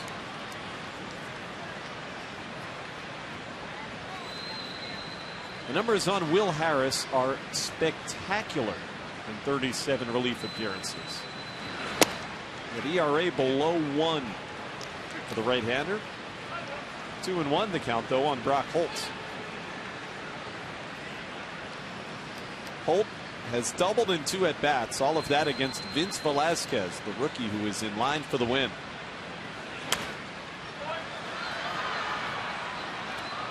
Monday is Pedro Fathead giveaway night at Fenway Park to celebrate baseball's newest National Baseball Hall of Famer and his soon-to-be retired number. All fans in attendance will receive a limited edition number 45 Fathead decal. Visit RedSox.com to buy your tickets for next Monday night's game.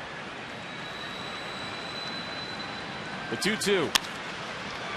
Holt hit it right into a shift. That's the shortstop. Correa threw him out.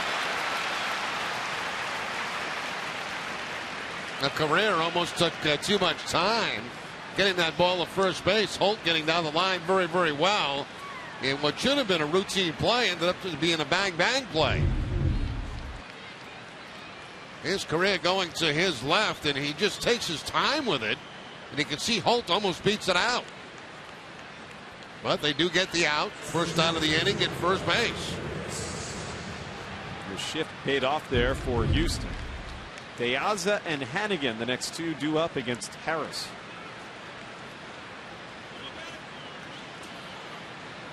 Looks like they got to look at that play at first base.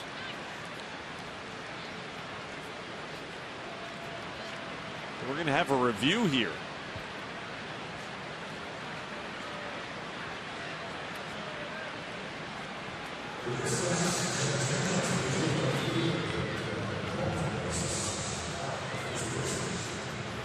It's going to be reviewed as requested by John Farrell, Jerry, and so the Red Sox coaches saw something in this replay that they wanted the umpires to take another look at.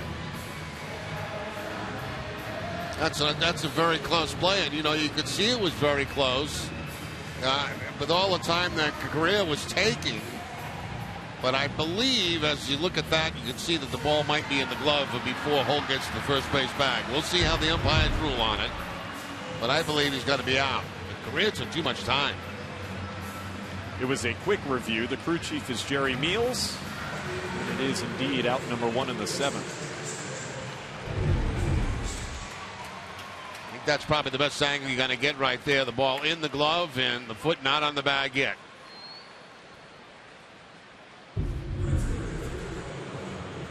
The Red Sox lose the challenge, and now De Aza bats against Will Harris.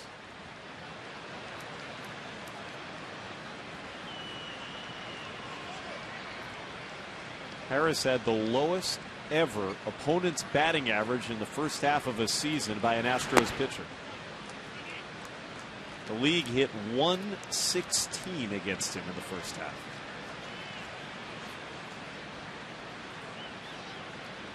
Spectacular stuff for the right-hander.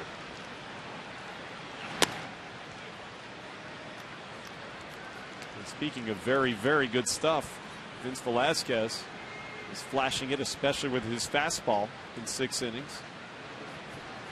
3 runs, they were all earned. He struck out 7. De Aza to the right side. That's the new first baseman Singleton off his glove. See, that's where Singleton has to know they're in the shift, because just behind him is the second baseman, Altuve. It would have been a very routine play.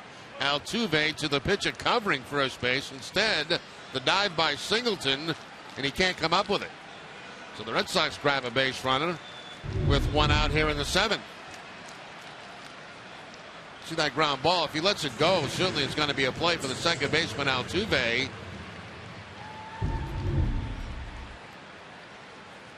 That's the second hit of the night for Alejandro. De Aza aboard. And Ryan Hannigan bats in a 4-run game. 1 for 2 tonight is Hannigan. And Harris gets ahead, 0-1.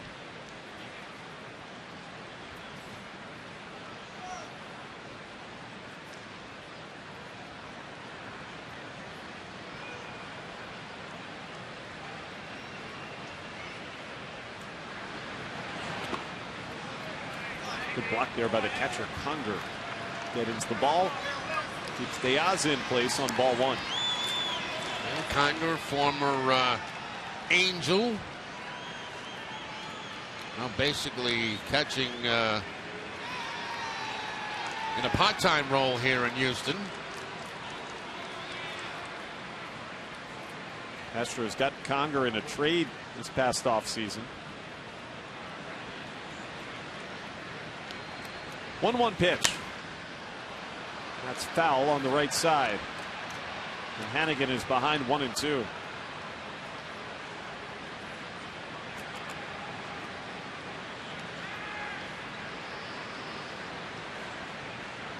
I know the Red Sox facing, coming into this series, almost a desperate situation, having lost 5 straight, falling 9 games out of first place in the division. Hoping to right the ship here in Houston. Hannigan, a double play ball to second. Altuve and Correa turn it. And thus far tonight in game 1, the Astros have command. 7-3 at the stretch.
Red Sox baseball on NESN is brought to you by Southwest Airlines. Book your low fare now at southwest.com.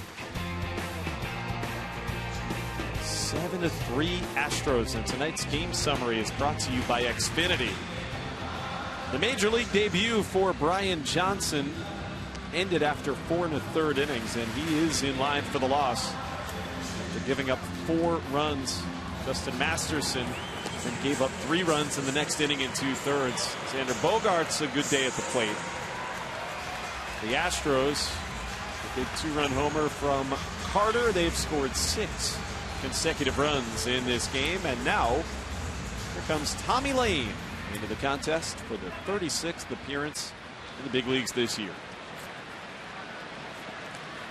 0-1. You see the ERA just a tick above 3 for Lane. Tommy pitched a scoreless inning in Anaheim last night. Let's start with new man in the game, Colby. It's John Singleton. Then Valbuena and Conger. Singleton just came in the top of the inning to play first base.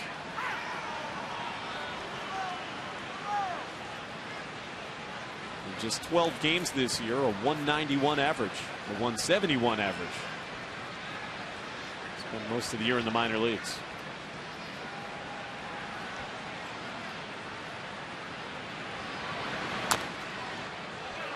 Tapped foul, and Lane gets ahead 1-2. Parents, if you're looking for a fun activity for your kids this summer, visit NESN.com/freezeframe. Check out the photo of the week. Then have your son or daughter send in a caption that could make it on the next NESN Clubhouse show. Visit NESN.com/freezeframe today.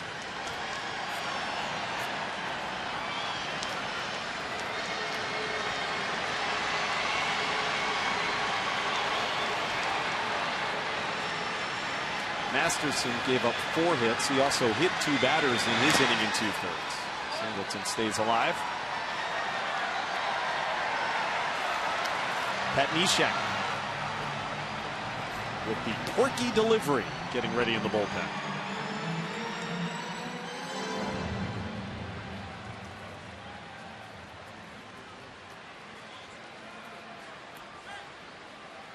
Tough night behind the plate for Hannigan.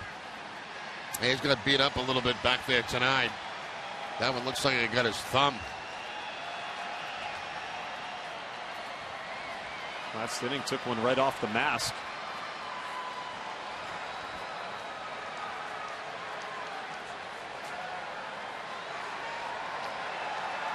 Singleton recalled on the 26th of June. That ball towards first and played by Holtz. Lane over to cover for out number 1. Coming up after the 3rd out of this inning, we'll have more stats, facts, and fantasy updates from around Major League Baseball. That's after the 3rd out here in the 7th.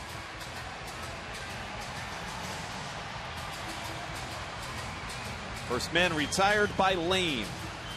He'll deal with Luis Valbuena.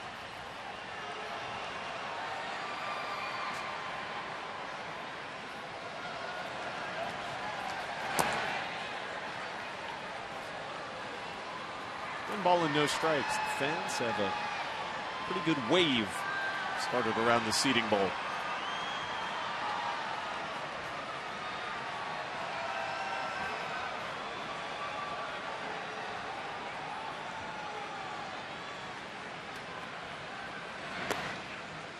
Lane falls behind 2-0.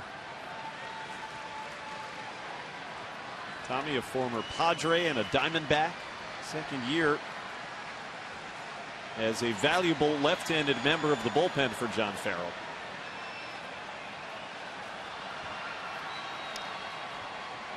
"36 games this season is already his career high in appearances.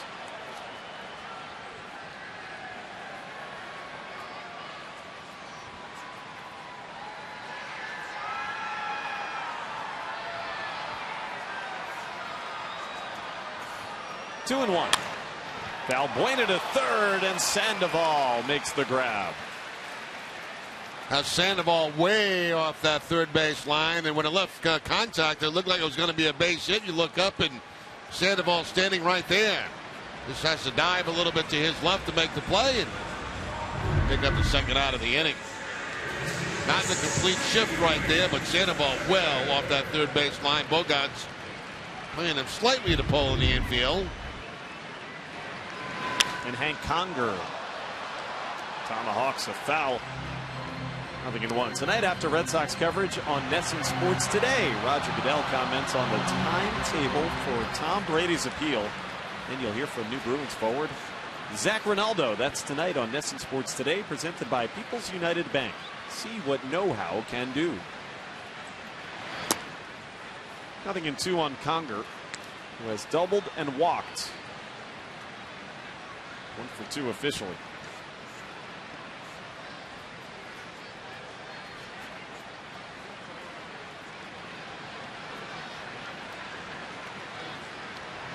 Lane tries for a perfect 7th inning. Ball 1 missed. It's a ball and 2 strikes. Red Sox announced the other day that Clay Buchholz tomorrow is going to visit Dr. James Andrews to get a second opinion on his elbow injury. High into the air in right center field. De Aza will have a play. And Lane perfect in the 7th. 7-3 Stros.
Ball on Nesson is brought to you by Southwest Airlines. Book your low fare now on southwest.com.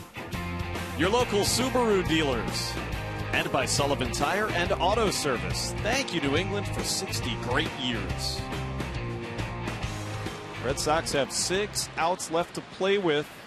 Trying to snap the 5-game skid. They trail by 4, and here is the veteran reliever, Pat Neshek. Man who is 2nd in the American League in holds. 21 of them. And you saw the numbers, they're very solid. Neshek with that quirky delivery gets ahead of Mookie Betts. Red Sox scored all 3 of their runs tonight in the 3rd inning, and Betts' double came on a check swing. Out of play, and it's 0-2. For every home run the Red Sox hit the rest of the season, Alltown will donate $500 to the Cystic Fibrosis Multiple Sclerosis Fund. Alltown is New England's premier healthier convenience retailer. How would you describe this windup from Mr. Neshek, Jerry? Just as you did. You know, it's different, and you have to, as a hitter, look for a different release point from the baseball than you do the more conventional type pitches. It almost looks like he's going to go like a softball pitcher, and then he decides to come back up a little bit again to the side.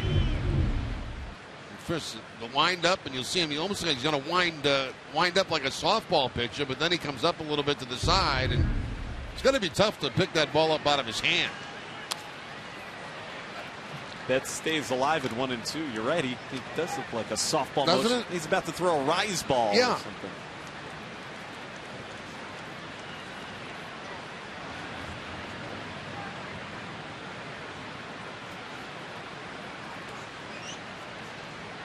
As a hitter, you got to kind of forget about all that stuff and just kind of pick up that release point and pick up the baseball. Another 1-2, and Betts goes into right field. Colby Rasmus had him played perfectly. Yeah, Rasmus was really shallow out there with against Mookie Betts. Ball left the bat. I thought maybe he had himself a base hit. You look up and Colby Rasmus right there to make the play. You ever try to hit against a softball pitcher? One time in a charity game, yes. Throwing hard underhand pitches? I don't remember if it was hot or it was slow pitch. I don't remember. I don't remember doing it very well. Pedroia takes a called strike. It's 0-1. They can make that ball do anything. They can make it rise. They can make it sink. They can make it go in, out.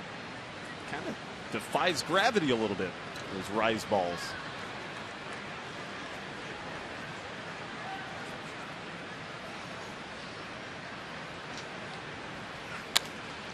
That's out of play, and it's 0-2. Join the Bruins Foundation in Nantucket on Sunday, August 2nd from 6 to 9:30 at the Chicken Box for the Boston Bruins Foundation Nantucket Benefit Show. For more information and to purchase tickets, visit bostonbruins.com/foundation. Pedroia 0 for 3. Still looking for that elusive first hit since returning from the disabled list. And again, that's out of play.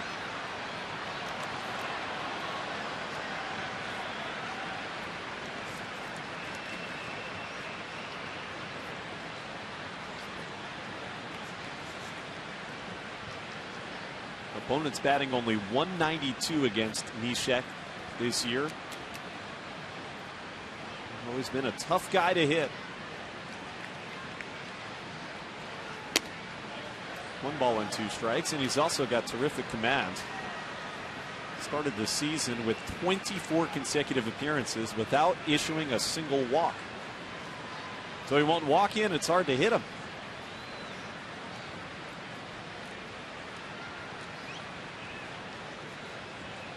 One out. The 1-2 just missed. 2-2. The big bats coming up. Bogarts and Ortiz scheduled behind Pedroia.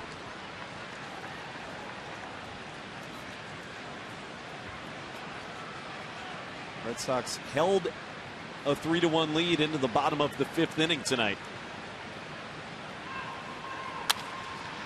That's to short. 2 bounces and Correa. 2 out.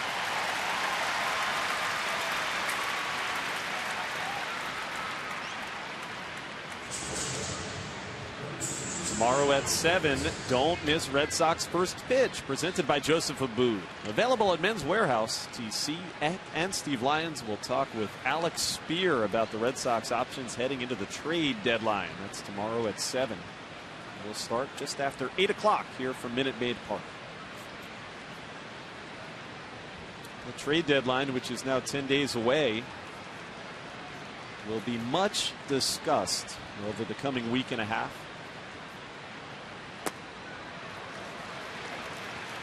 Nothing in 1. Jerry, you and I were talking before the game today, and I know this is a Red Sox team that has a sense of urgency, but your point to me was they just have to try to take it 1 game at a time. Win a game. Win as many as you can here, and that's all you can control, right? Well, look, you put yourself in a horrible position. I mean, let's be honest about it. The Red Sox are in a terrible spot right now, and they put themselves in that spot. And what can you do? I mean, you come to the ballpark every day and try to put your best effort forward and try to win a game. And you hope that that game builds into another game, to where you get on a good roll. But, I mean, when you're playing bad baseball, I mean, it's not fun coming into the ballpark. And that's been the case for the Red Sox over the last, since the All-Star break. Bogarts up the middle, but Correa ranges to field. Neshek, the 1-2-3-8. It remains 7-3.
ballparks in New England. Upload a video of your backyard ballpark to NESN.com/ballparks. Enter today, and if you win, Don and I will visit your backyard ballpark.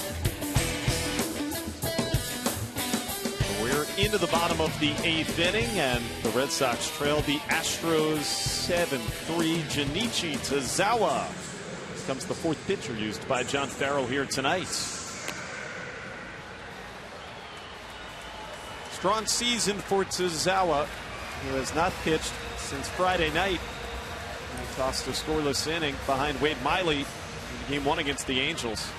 2.52 on the earned run average through 40 appearances for Tazawa. That is the most on the staff. Big day for this DH, Chris Carter. 2-run homer off of Masterson. Singled and walked against Johnson. Tommy Lane pitched a perfect 7th inning. Tazawa bounces up ball 1.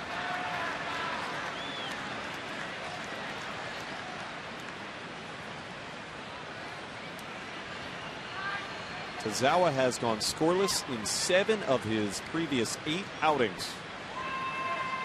It goes back now for a month.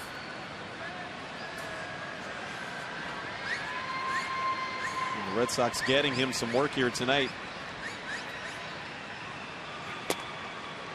Carter late on the fastball, and it's 1-1. LJ Hose and Jake Marisnick scheduled to follow for the Astros. We're 3 defensive outs away from handing the Red Sox a 6th loss in a row.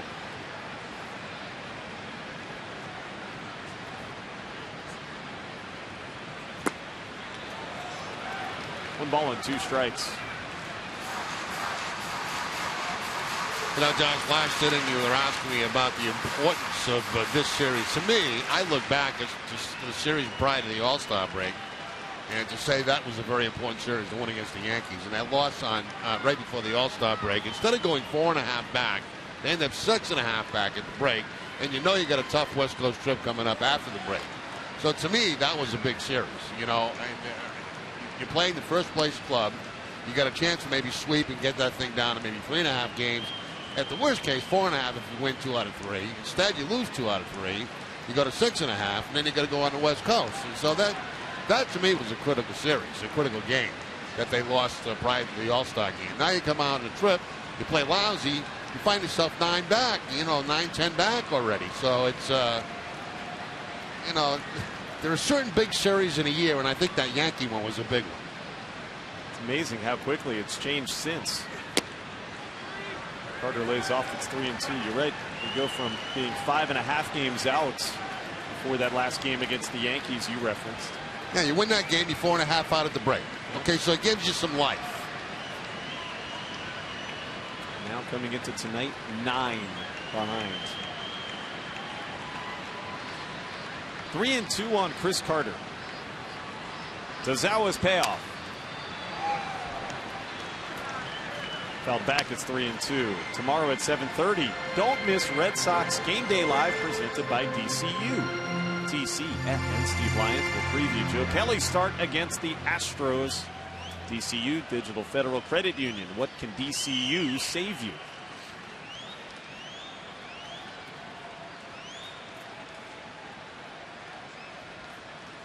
It will be interesting to see how Kelly responds this time after he gets recalled from Pawtucket.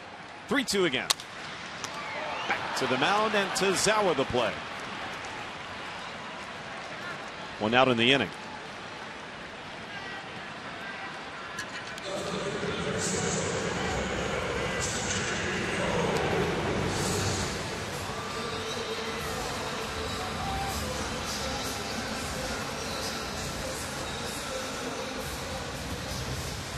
And now LJ Hose, who's 1 for 3. Line to left, singled in that 4-run 5th inning. The biggest frame of the night for Houston. And then he struck out against Masterson back in the 6th.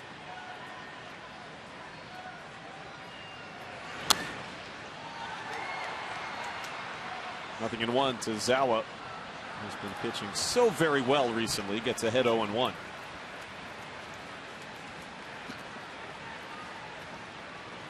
It's Luke Gregerson. He'll get ready, likely to pitch the 9th inning for the Astros.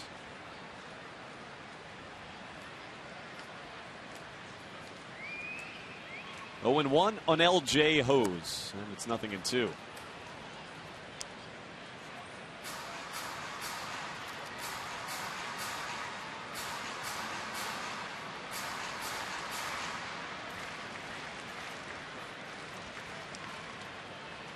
Mentioned Joe Kelly will be added to the roster tomorrow. Today, the Red Sox announced that they had activated Daniel Nava after a long disabled list stint.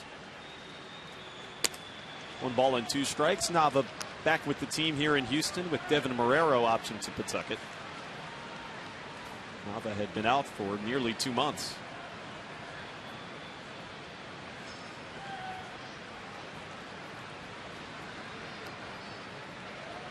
Four-run game in the 8th inning. Tazawa's 1-2. Breaking ball to strike out Hose. The strikeout brought to you by Amica Insurance, Jerry. Yeah, good curveball from Tazawa right there. We haven't seen too many recently from him, but early in the season, that was a very much improved pitch for him. Was going to it a lot. Goes to it there, picks up a strikeout. Amica Insurance, great service, great coverage, and a great price for auto, home, or life insurance. And here's Marisnik. 0 for 3, but after he reached on a fielder's choice in the 5th, was involved in one of the biggest plays of the game. In fact, that play I'm speaking of is our Toyota play of the game, and this was a stolen base. Turned into a lot more, though, huh? Yeah, right off the elbow, as you can see, was he sliding in toward the second base. And that ball caroms out toward left field. Marisnik never hesitates. He gets waved on, and that really changed the whole tempo of this ball game here tonight in Houston.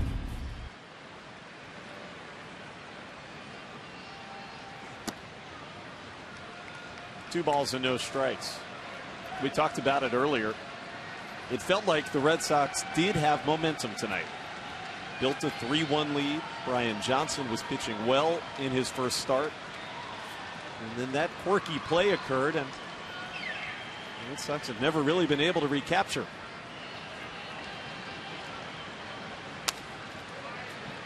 Two balls and 1 strike. Get immediate care without leaving the ballpark at the Beth Israel Deaconess Medical Center First Aid Station, located behind Section 12 on the lower concourse. BIDMC is the official hospital of the Boston Red Sox.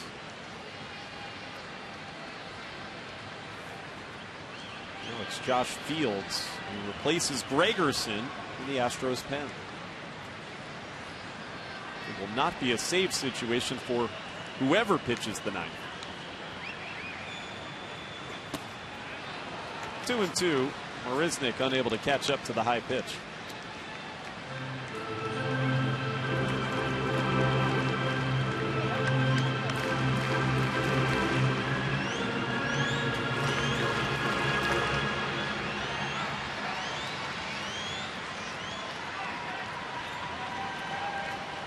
It's a Houston team that, if they hold on, will go 14 games above 500 at home. 2-2. Into right center field. A long run for De Aza. You can't get it, and that rolls all the way to the fence. Marisnik will get 3. A 2-out triple into the gap here in the 8th inning. Nice piece of hitting there by Marisnik. He's been active, been involved out of that 9th spot in the batting order tonight. We already showed you the highlight of the stolen base.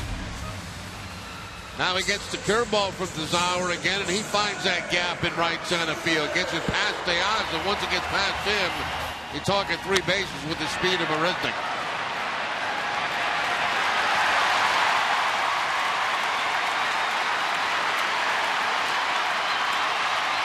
A stand-up triple. That's his 3rd 3-base hit of the season. And an insurance run 90 feet away with Altuve at the plate. Strike one on Altuve, who has been a pest tonight, as he so often is. You can see on base 3 times, 2 runs scored, and a base stolen. The Astros would be 31-17 in their home ballpark if they hold on tonight and win this game. 1-1 the count on Altuve. Best home record in the American League coming into the day belonged to the Twins, just 1 game better than Houston.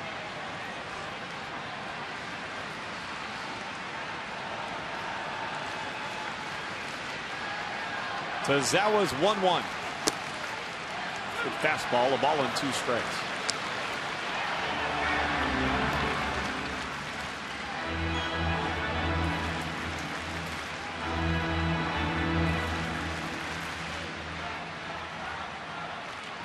Ortiz, Ramirez, and Sandoval, 4, 5, and 6 in the order. Due up for the Red Sox in the 9th.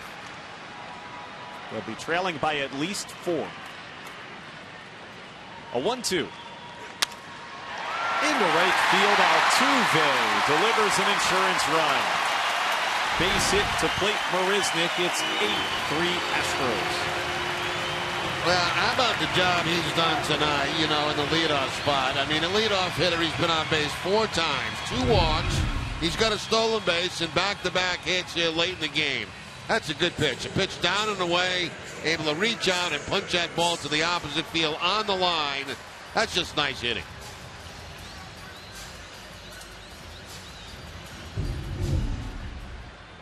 For the All-Star second baseman, his 41st run batted in.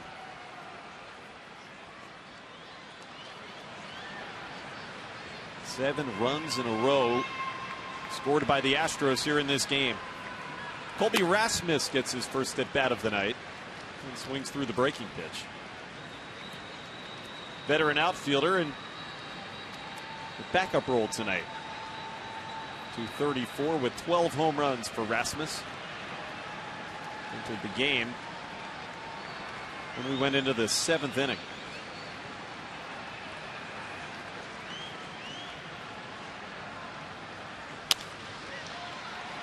That is the third baseman Sandoval. Shift had Pablo playing at the second base spot, and we head to the 9th inning.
Astros Instagram fans, we have passed 30,000 followers, well on our way to 50,000. If you're not following Nesson on Instagram, follow us now to see cool behind-the-scenes photos of your favorite New England teams. Final chance for the Red Sox. It's the 9th inning, and David Ortiz will face Josh Fields, the new pitcher for the Astros. 0-1 on Ortiz. Fields replaces Pat Neshek. He recorded a perfect 8th.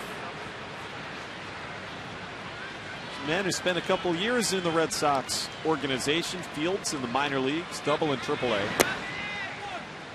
Before the Astros took him in the Rule 5 draft a few years back. It's a non-save situation for Fields. Does not have a save on the year, a 3 earned run average in 30 appearances. Hard hit towards center. Marisnick over his shoulder to make the catch.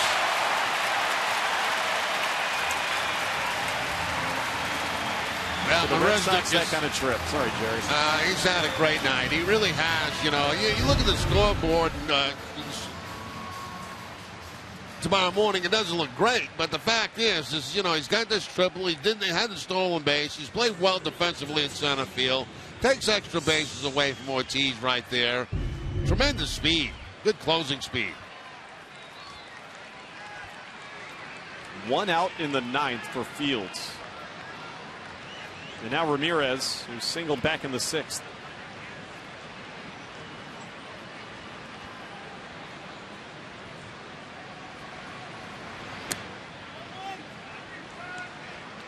One ball and no strikes from the 29-year-old right-hander Fields.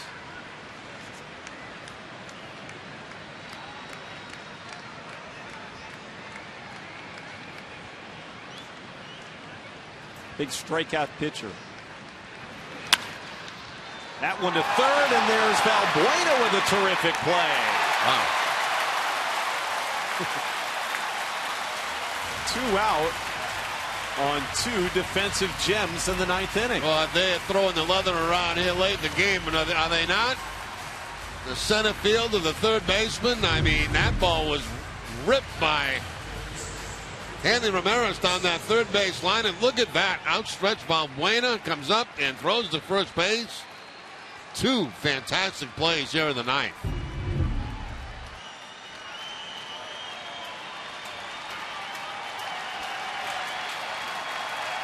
And the final hope for the Red Sox is Pablo Sandoval. In a 5-run game, Sandoval is 0 for 3.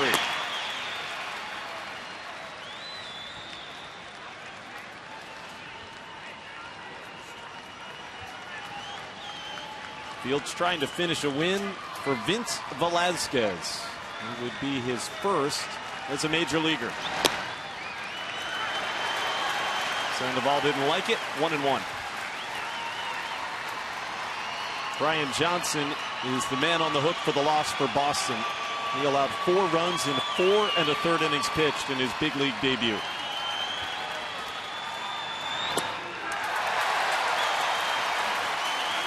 Took something off of it, did Fields, to get ahead 1-2.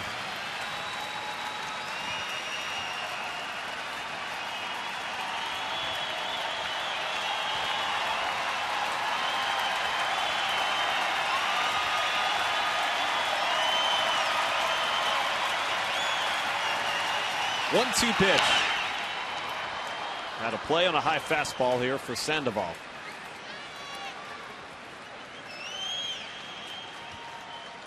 You can tell the way these Astros have performed this season. They've re-energized the fan base here in Houston that had been pretty dormant for a few seasons.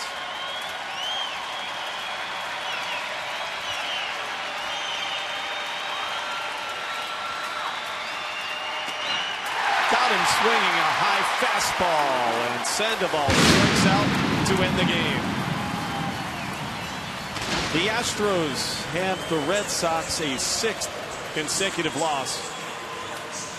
The final 7 runs belong to the Stros in an 8-3 win. So Brian Johnson falls in his big league debut. And the 4-run bottom of the 5th, the big inning tonight.